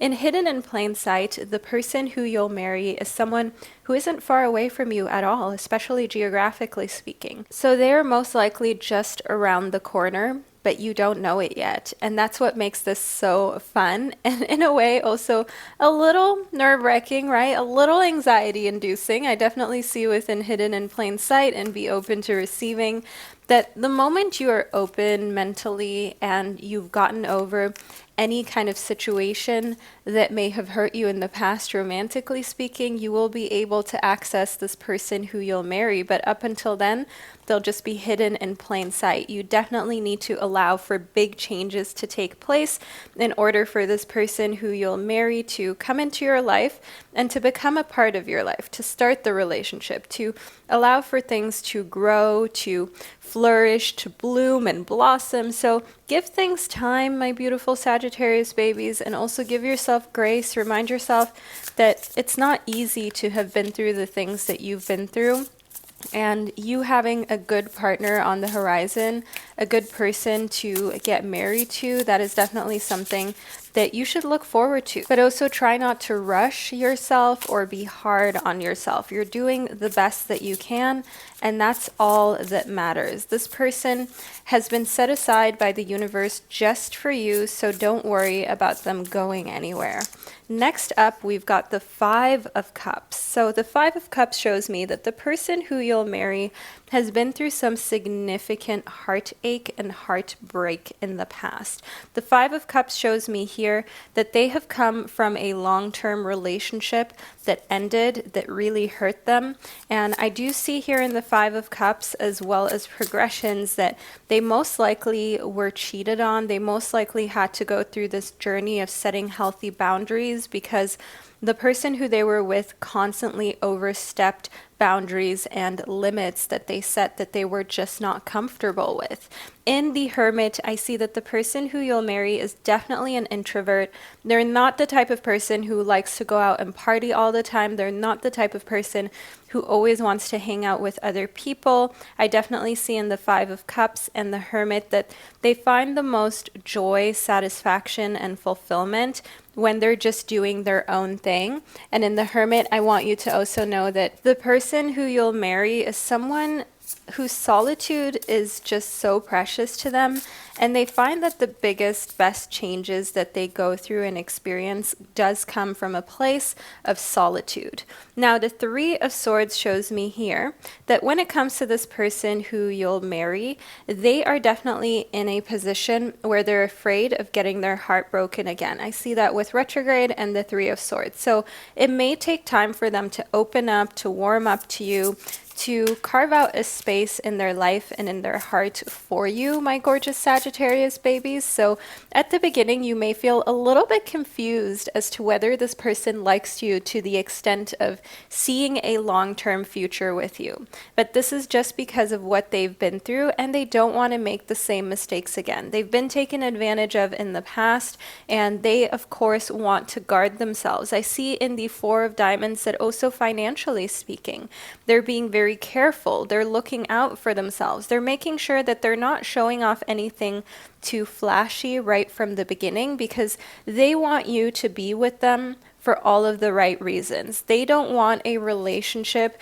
that isn't based on mutual love, trust, and understanding. They want the real deal in this marriage, all of my beautiful Sagittarius babies. And they don't want to compromise at all when it comes to that. They want to marry for love, and that's it. That is the end of the story. I see here within the trine sextile that they want a partnership where two people are working with one another, are building with one another, and are creating a future and a legacy that they feel they can look back on in a couple decades of time and be proud of and think to themselves, I really selected an amazing person, an amazing partner to marry. I see here within the 10th house that the person who you're going to marry is very like alpha, if that makes sense, my gorgeous Sagittarius babies. They like to take the lead. They're the type of person whose public image is important to them, and whether they identify as male, female, any other individual, I want you to know here in the 10th house that authority is something that's important to them. They want to have a certain sense of authority within the relationship when it comes to decision making and when it comes to influence. I see here within the 4th house that especially in the home, that is very important for them. They want to make big decisions, of course, with you, but they want to be the one who's kind of telling you, okay, these are the options. This is what I think is best for us to do, kind of getting a mortgage or investing our finances. And they want to do the research presented to you and kind of like have the authority of showing you the different options and then deciding with you, because we do have the sextile, which shows us that there's symbiosis. Okay, they don't want to make all the decisions themselves, but it's also important for them that you allow them to have their field of expertise. Next up, we've got Chiron. So your marriage is definitely going to be very healing to your person, especially once they've been able to open up to you, because as mentioned, there were some huge betrayals in prior relationships with this person who you're going to end up marrying. So having you in their life and being able to slowly but surely open up and kind of relax into the situation is definitely something that is so appreciated, and where they find that it's like you're like a vacation to them. That's what the marriage feels like. Next up, we've got the 12th house. Now, the 12th house is the house of introspection. This is the house of kind of figuring out where you want to go next. Okay, this is the house of also seeing where limitations are quote unquote real and where they are self-induced, if that makes any sense. Seeing if there are any areas in your marriage and your personal life that you can just overall kind of work on and make a little bit more optimal, if that makes sense. And I see here within the 12th house that they're also the type of person who on a psychic level and on a superstitious level, they are pretty connected to the universe and the divine. Next up, we've got Capricorn. So the person who you'll marry has strong Capricorn energy in their sun, moon, or rising. I want you to know that this earth sign energy is very stable. It's very reliable. In case you you didn't know, Capricorn comes right after Sagittarius in the zodiac wheel. And I want you to know here that Capricorn is very disciplined as well as efficient. So this makes a lot of sense with them wanting authority over big decisions and, bringing you the different variants. It shows why they want to build a legacy. I mean, it only makes sense being with a Capricorn. Let's see what the letters in their name are, what Spirit has for you when it comes to that. We've got A, Y, oh, two Y's. So Y is definitely very important, as well as G. So all of my beautiful Sagittarius babies, this is the reading that I received for you when it comes to who you'll end up marrying. I hope that you found the second part of your prediction just as insightful as the first part. I'd like to thank you so much for spending this magical time and space with me. I love you all so much, my beautiful Sagittarius babies, and I can't wait to connect with you during one of my upcoming predictions. Hello, all of my gorgeous Capricorn babies, and welcome to the second, even more intricate and detailed part of your prediction. I hope that you enjoyed part one of your reading, but now let's talk all things Capricorn, shall we? You may or may not know this, but you are ruled by Saturn, and as a Capricorn, you are said to be very responsible, ambitious, and disciplined. Does this resonate with you? Let's move into your reading. We've got tell it like it is. So I see that the person who you'll marry is someone who is very honest, very direct and upfront. And I can see here that they love to listen to you. This is someone that you can talk to about absolutely everything. There won't be any small talk involved whatsoever. It's only deep conversations right from the get-go. So in tell it like it is, I definitely see that this is the type of person with whom you will talk to for like hours and hours on end late at night. I see and connect with nature that the person who you'll marry is definitely also someone with whom you're going to spend a lot of time in nature with. So think hiking, think swimming, think exploring, adventures, traveling different places.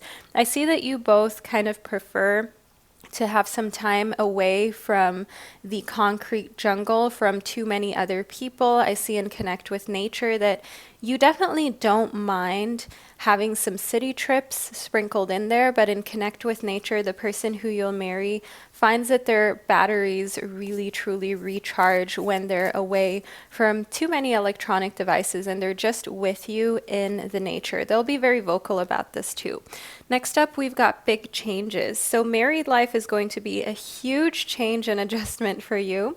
I see that the person who you'll marry will bring so much peace into your life. That's the type of change that we're receiving. Know that the symbol of the dove is a symbol of peace and innocence. So don't worry about these big changes and whether they're going to impact you in a way of removing stability from your life. That's not what these big changes are about, my beautiful Capricorn babies. These big changes are all here to serve you. They're here to make you feel at ease in your heart and in your emotionality. So do know that this person who you'll marry is going to bring a lot of goodness into your life. Next up, we've got speak the language of love. So loving words have the power to change lives, including your own. I see here that a big love language in your marriage is definitely going to be words of affirmation. It's definitely going to be giving one another compliments, speaking to one another in such a sweet manner where nothing can really be misinterpreted or misunderstood. And by nothing being able to be misunderstood, I mean very clearly telling one another how much you mean to each other, how important this marriage is for the two of you. And I definitely see here that loving words are something that your person loves to receive. So already start practicing this love language, because that is definitely going to make for a really fulfilling marriage in the long term, you speaking their love language, quite literally. Next up, we've got treasure your loved ones. It's important to love others deeply, and this is something that your marriage stands for. It's not just love between you and the person who you're going to marry, but we've also got love for children, for your community, for your families. I see here within treasure your loved ones that not only do you give one another a lot of these words of affirmation, but you also include extended family and of course children that you may have with this person into the equation. So people love being around you and the person who you're going to marry, because this is just like a marriage that feels very inclusive of everybody. No one ever feels like they're just a third wheel when hanging out with you and the person who you'll marry. Everyone who needs any type of extra love is going to want to come into your little nest and your little cocoon. So it's going to be a pretty good combination, a pretty popular combination here with the person who you'll marry. Your friends and family, everyone's going to approve of the two of you being together. I see here with Investa that there's also a lot of passion between you and the person who you're going to marry. So because everything is all lovey-dovey, doesn't mean that there aren't any kinks, that there aren't any very passionate moments behind closed doors, if you know what I mean, my beautiful Capricorns. And just overall, there is no embarrassment to you and the person who you're going to marry. Something is only embarrassing if you allow it to be embarrassing. Otherwise, it's really not. And you're so open with one another, you're so direct and honest that there's not really much that can make either one of you cringe or feel as though, oh, this is not something that I should have said. I definitely see that communication is really healthy and it actually helps bring you closer to one another. Next up, we've got the 11th house. Now, the 11th house, in case you didn't know, is the house of friends, of luck, of community. And as already mentioned earlier, you are definitely a couple that actually brings a lot to other people's lives as well. So here within community, it makes a lot of sense here with treasure your loved ones, because we did talk about loving others very deeply, and the 11th house shows me that you and the person who you'll marry, you regularly give back to your community, you regularly love others very deeply, and this is something that shows, this is something that you're known for, and another reason why people love your marriage. Next up, we've got the 9th house. Now in the 9th house, I can see that there will be a lot of traveling with the person who you'll marry. The 9th house shows me here that traveling across the globe and also trying lots of different things, such as getting in a hot air balloon, such as taking a cruise, for example. I just see you trying a lot of different things, exploring different modes of transportation, exploring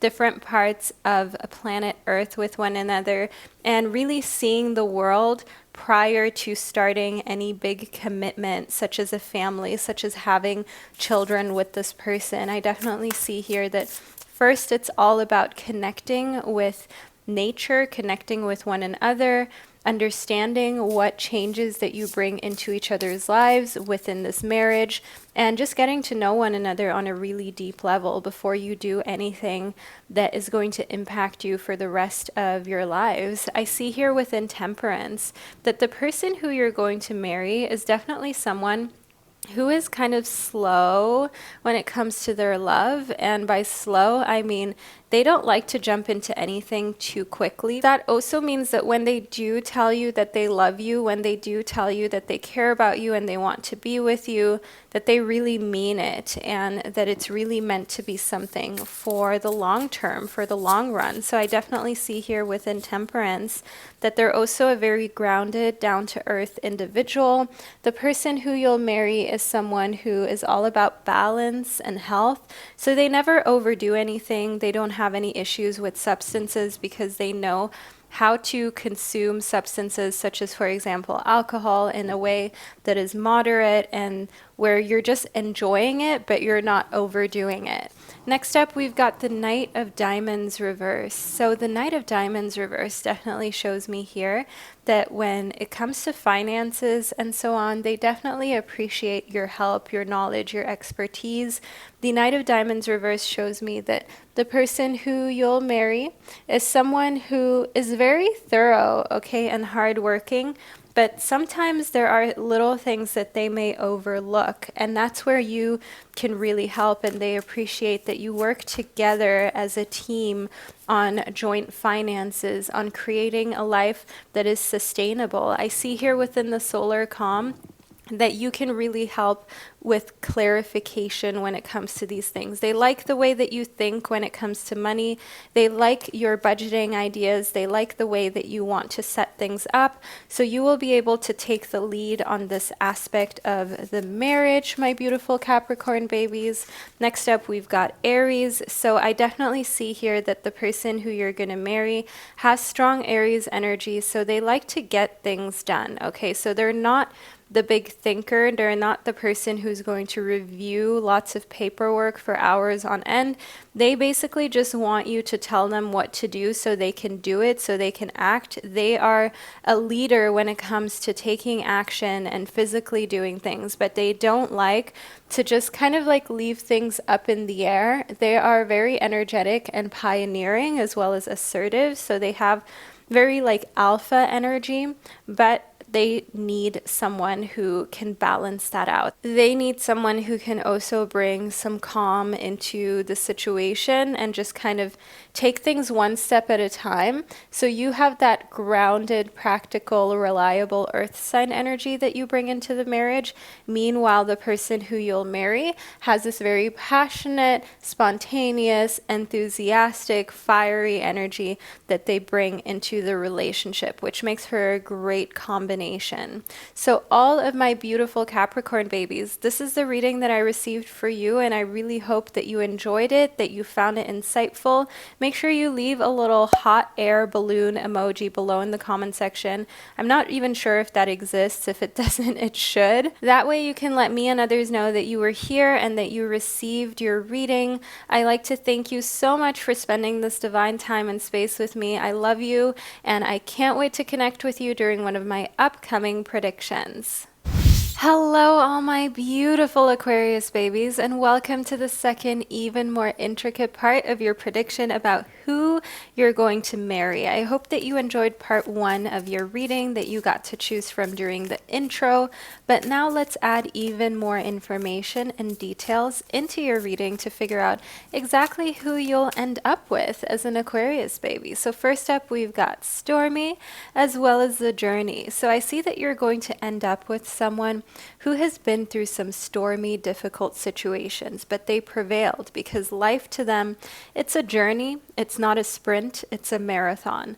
And the same goes for a marriage with the person you'll end up with. No matter how stormy things get, you know you'll always be able to count on them because they don't see a little storm as a reason to give up on the journey. For them, they understand that marriages come with ups and downs, and they're a strong believer in fixing a strong bond that's already there rather than throwing away a relationship to start something new as soon as things get a little challenging. So I do see here that when it comes to your marriage, you're going to be fixing rather than just kind of restarting constantly. I see here within Be Authentic that the person who you'll end up marrying is someone who wants you to be yourself. And as an Aquarius baby, you're someone who is very independent. You're original, you're fun, you love innovation, all things new and exciting. And I definitely see here within Be Authentic that this is something that really serves you. This is a type of marriage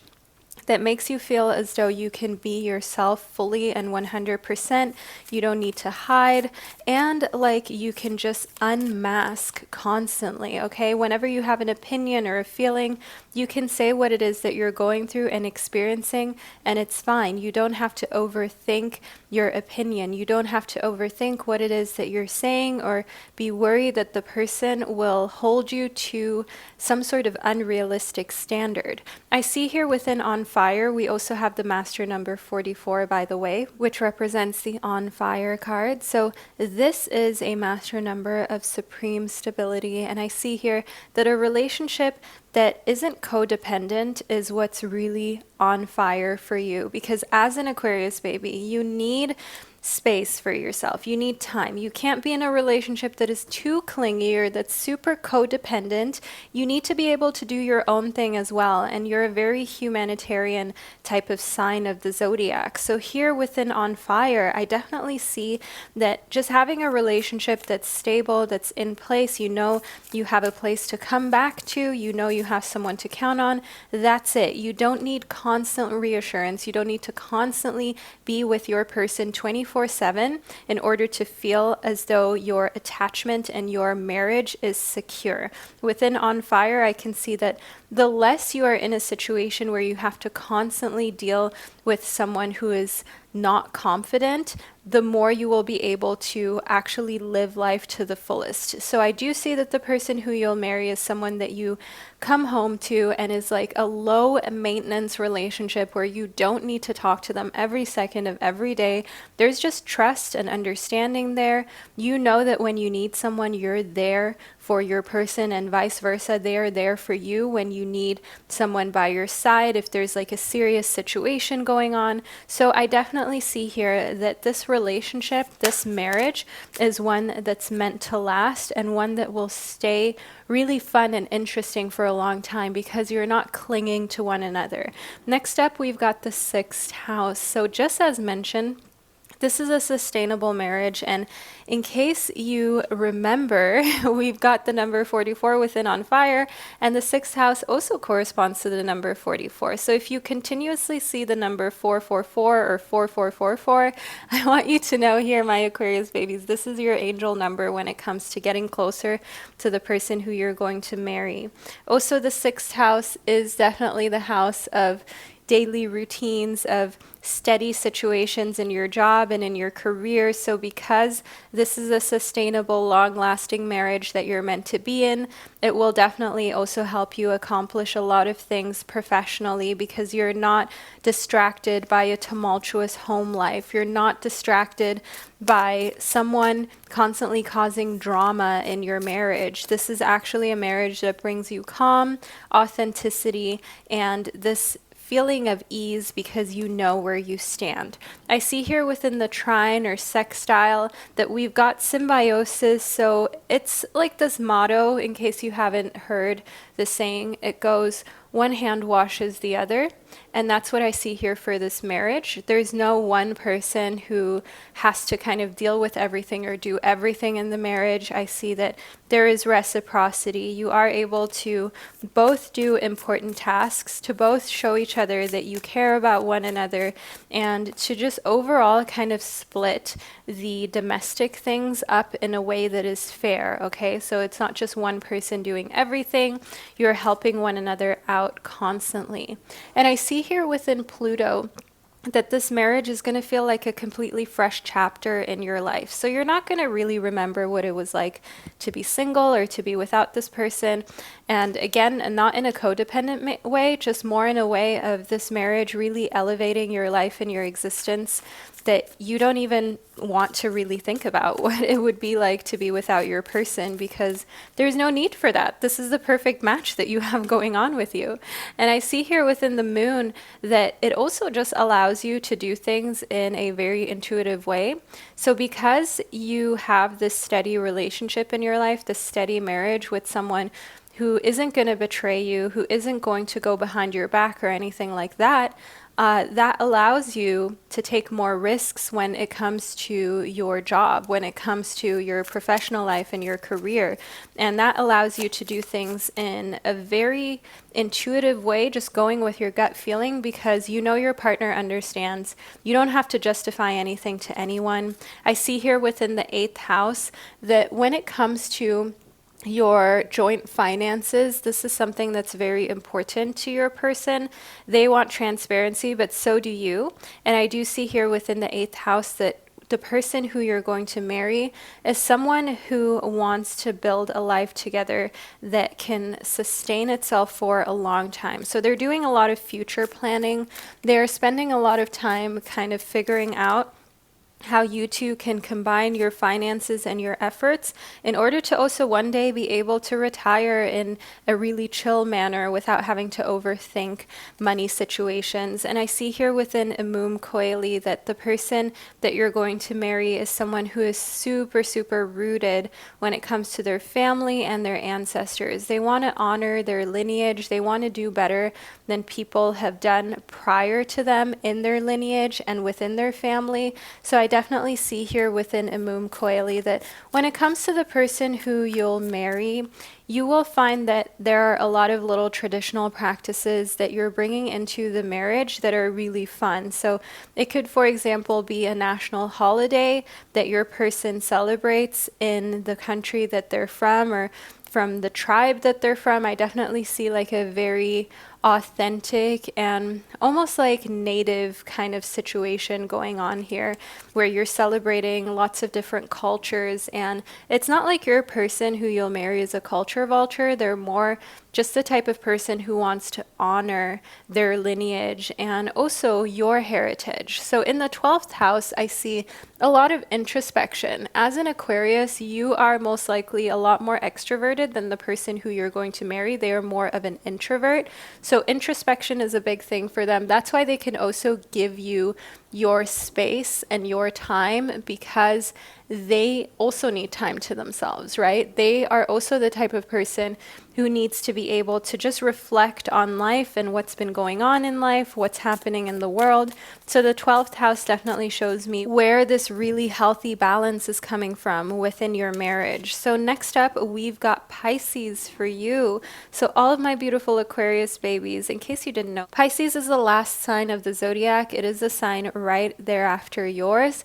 And Pisces is a very sensitive and very sentimental kind of sign of the zodiac. So it makes a lot of sense why they're introspective. They're very caring, responsive.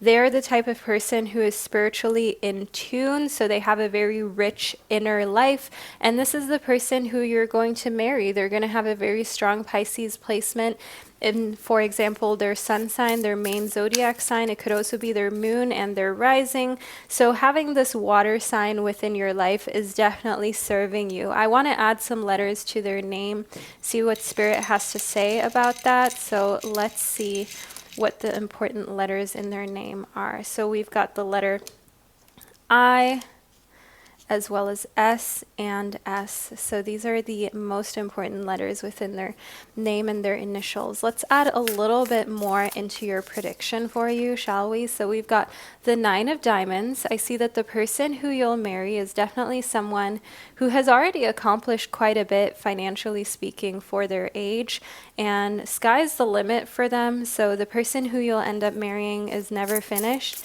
And they're not done when they're tired. They feel like they're done when they're finished. And because they're just never done, they're constantly working. They're constantly trying to grow as a person and trying to grow their net worth as well. Then I see here within the Hanged Man that they always take a lot of time to think through every single scenario before they act. So your person is not someone who is impulsive. Your person is not someone who's going to surprise you with some actions that you absolutely didn't expect from them. They're very well thought out and logical. That's what I see here in the Queen of Swords. They also have some air sign energy, just as you do, right? As an Aquarius baby. They're the type of person who has divine feminine energy, even though they are logical. They will tell you their opinion.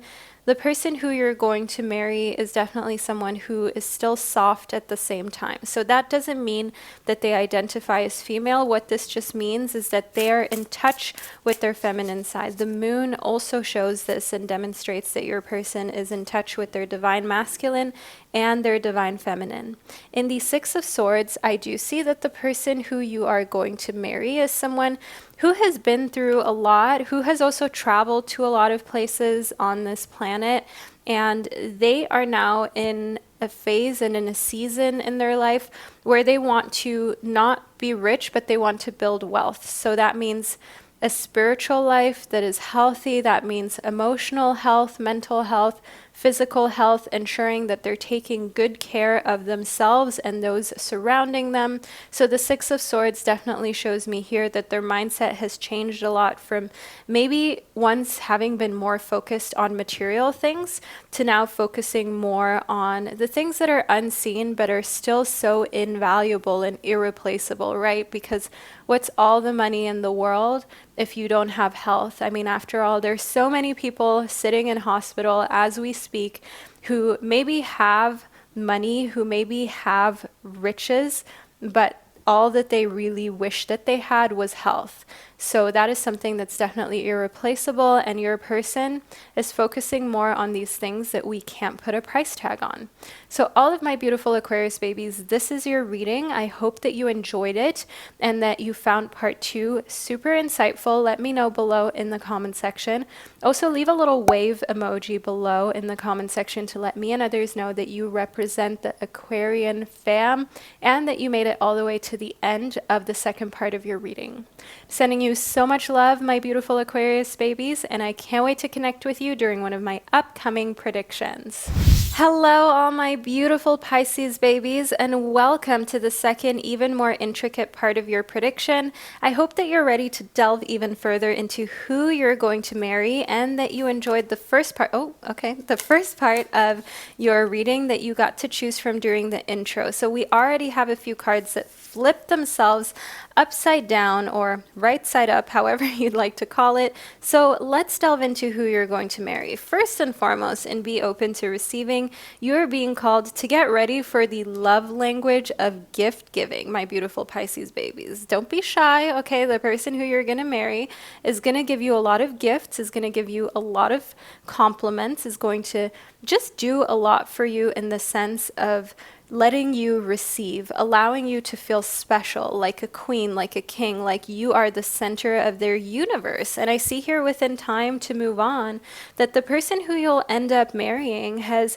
long moved on from relationships where that was taken for granted. And that's why they really, really appreciate you, because they have felt for so long as though all of their efforts were just hidden in plain sight. Like in past relationships, your person gave so much and did so much, and it was just never reciprocated, and it was just never really seen as valuable, okay? People overlooked it, people got lazy after a while, took them for granted, and that's when they found that it was time to move on. And the people who they were in prior relationships with, they didn't expect that. That's the thing. They took them for granted.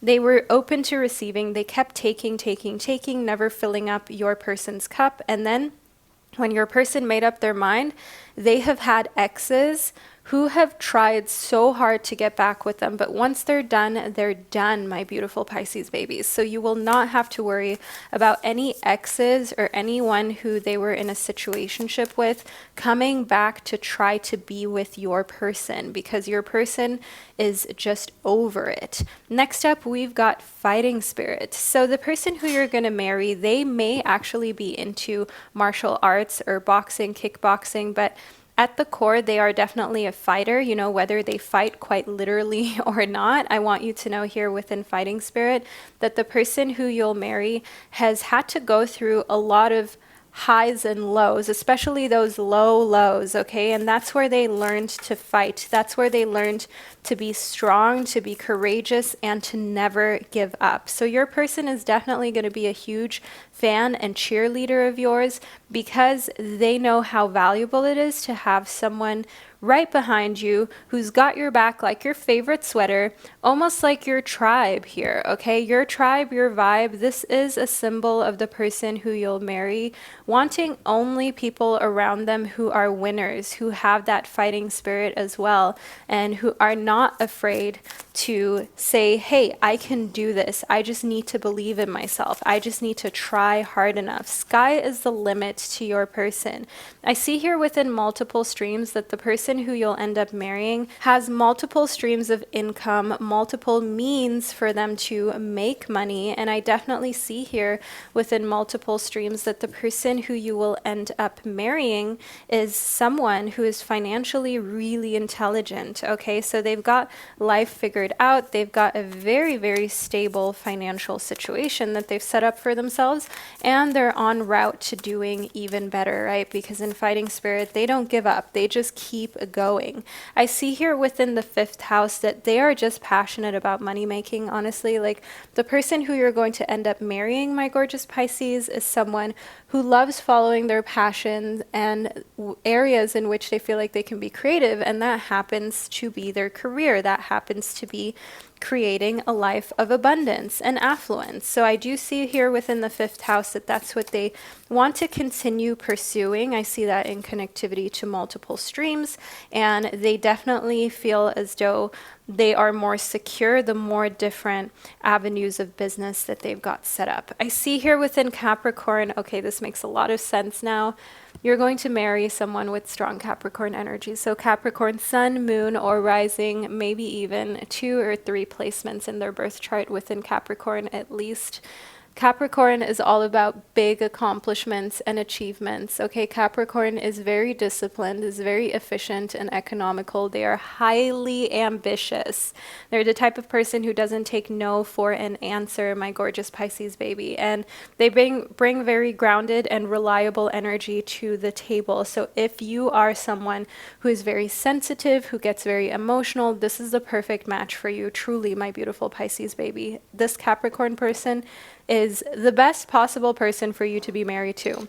Let's figure out what the letters in their name are, see what Spirit has to say in connectivity to that. So we've got O, we've got G, we've got S, and S. So these are the important letters within their name and their initials. So let's move a little further into your reading though, so we can figure out more about the person who you'll end up marrying, shall we? So we've got the 8 of Cups. Yes, they've walked away from every relationship prior to this marriage with you, all of my beautiful Pisces, because they felt undervalued, they felt unseen, and just overall, they have never been in a relationship with someone who gave them the same energy back that they put into the relationship. They're also really heavy on self-development and self-improvement, and I just see that with them being so driven and ambitious, they need someone who is on the same wavelength, who is on the same page. Once they start to realize that people are getting lazy because they think, well, you know, I've got this Capricorn person, my life is made, I never need to work again.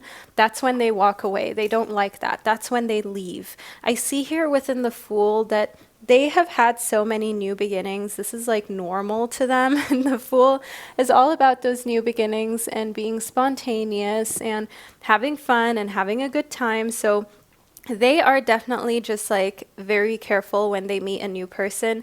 They kind of like just see where the relationship goes before they decide to truly settle down. And I do see here within the Fool that this marriage to this person is going to start off on such a fun, spontaneous note, and then it's going to just turn more and more serious as time goes by. And I definitely see here within the Fool that you're going to take things slow and have fun with it. And because you're not the type of person who's pressuring them to settle or to commit, I see that that makes them want to commit to you even more. The Queen of Cups is the Queen of Water signs. As a Pisces, this is the perfect representation of you. I see a very secure, confident version of you who doesn't need constant reassurance, who is very much comfortable in their own skin and understands their worth and their value. And this is the version of you that your future spouse really loves to see. That is the version of you that makes them fall in love and that makes them want to be with you forever. I see within the Chariot that very quickly will they propose, will they want to make this exclusive and real and a thing for the long run and the future, because they don't want to lose you to someone else. You are an amazing gem to them, and they're worried that, you know, of course other people will see and notice this as well, and they don't want anyone to to get in between them and the prize, and that prize is you, my beautiful Pisces babies. So in the hand, I can see here that they are also never afraid to ask for help or assistance. The person who you'll end up marrying is someone who doesn't have a huge ego or anything like that. They are happy to ask for help if necessary, and they're happy to ask for clarification if they're unsure of something. And they are the type of person who will act if there is need for it. So if they feel like you are in danger or there's any situation which even remotely puts your marriage in jeopardy, they will immediately seek out therapy, they will seek out help, they will talk to you, they will ask you to guide them to understand you a lot more. As I see within balance, that the person who you'll end up marrying is someone who just wants harmony. They just want to enjoy the marriage. They just want to be in a stress-free situation. They have a lot going on in their professional life by choice, right? Because they like to just pursue what they're passionate about, but at the same time, it can be draining. And when they come home, they just want to relax and enjoy the relationship. I see here within envy that there will be a lot of people who are jealous of your marriage, my beautiful Pisces. So watch out for people who maybe don't have your best interests at heart. Don't go to them for any advice when it comes to your marriage. Don't open up to too many people if you're ever going through a rough patch, because some people are definitely envious of this perfect situation. And I see here within forgiveness that the person who you'll end up marrying is someone who is always willing to forgive, always willing to try better, always willing to let go of any resentment that they may have harbored and acknowledge that and allow for love to just flow. Okay, that's why this marriage works, because there is no grudge holding, there is no holding you to unrealistic standards, and there is just forgiveness, love, and understanding here. So all of my beautiful Pisces babies, this is the second part to your reading that I received for you. I hope that you enjoyed it and that you found it insightful. Let me know below in the comment section by leaving a little painting brush emoji down below to let me and others know that you made it to the end of your reading and that you're a Pisces baby. That way you can represent the Pisces fam. So I'd like to thank you for sharing this magical time and space with me, and I can't wait to connect with you during one of my upcoming predictions.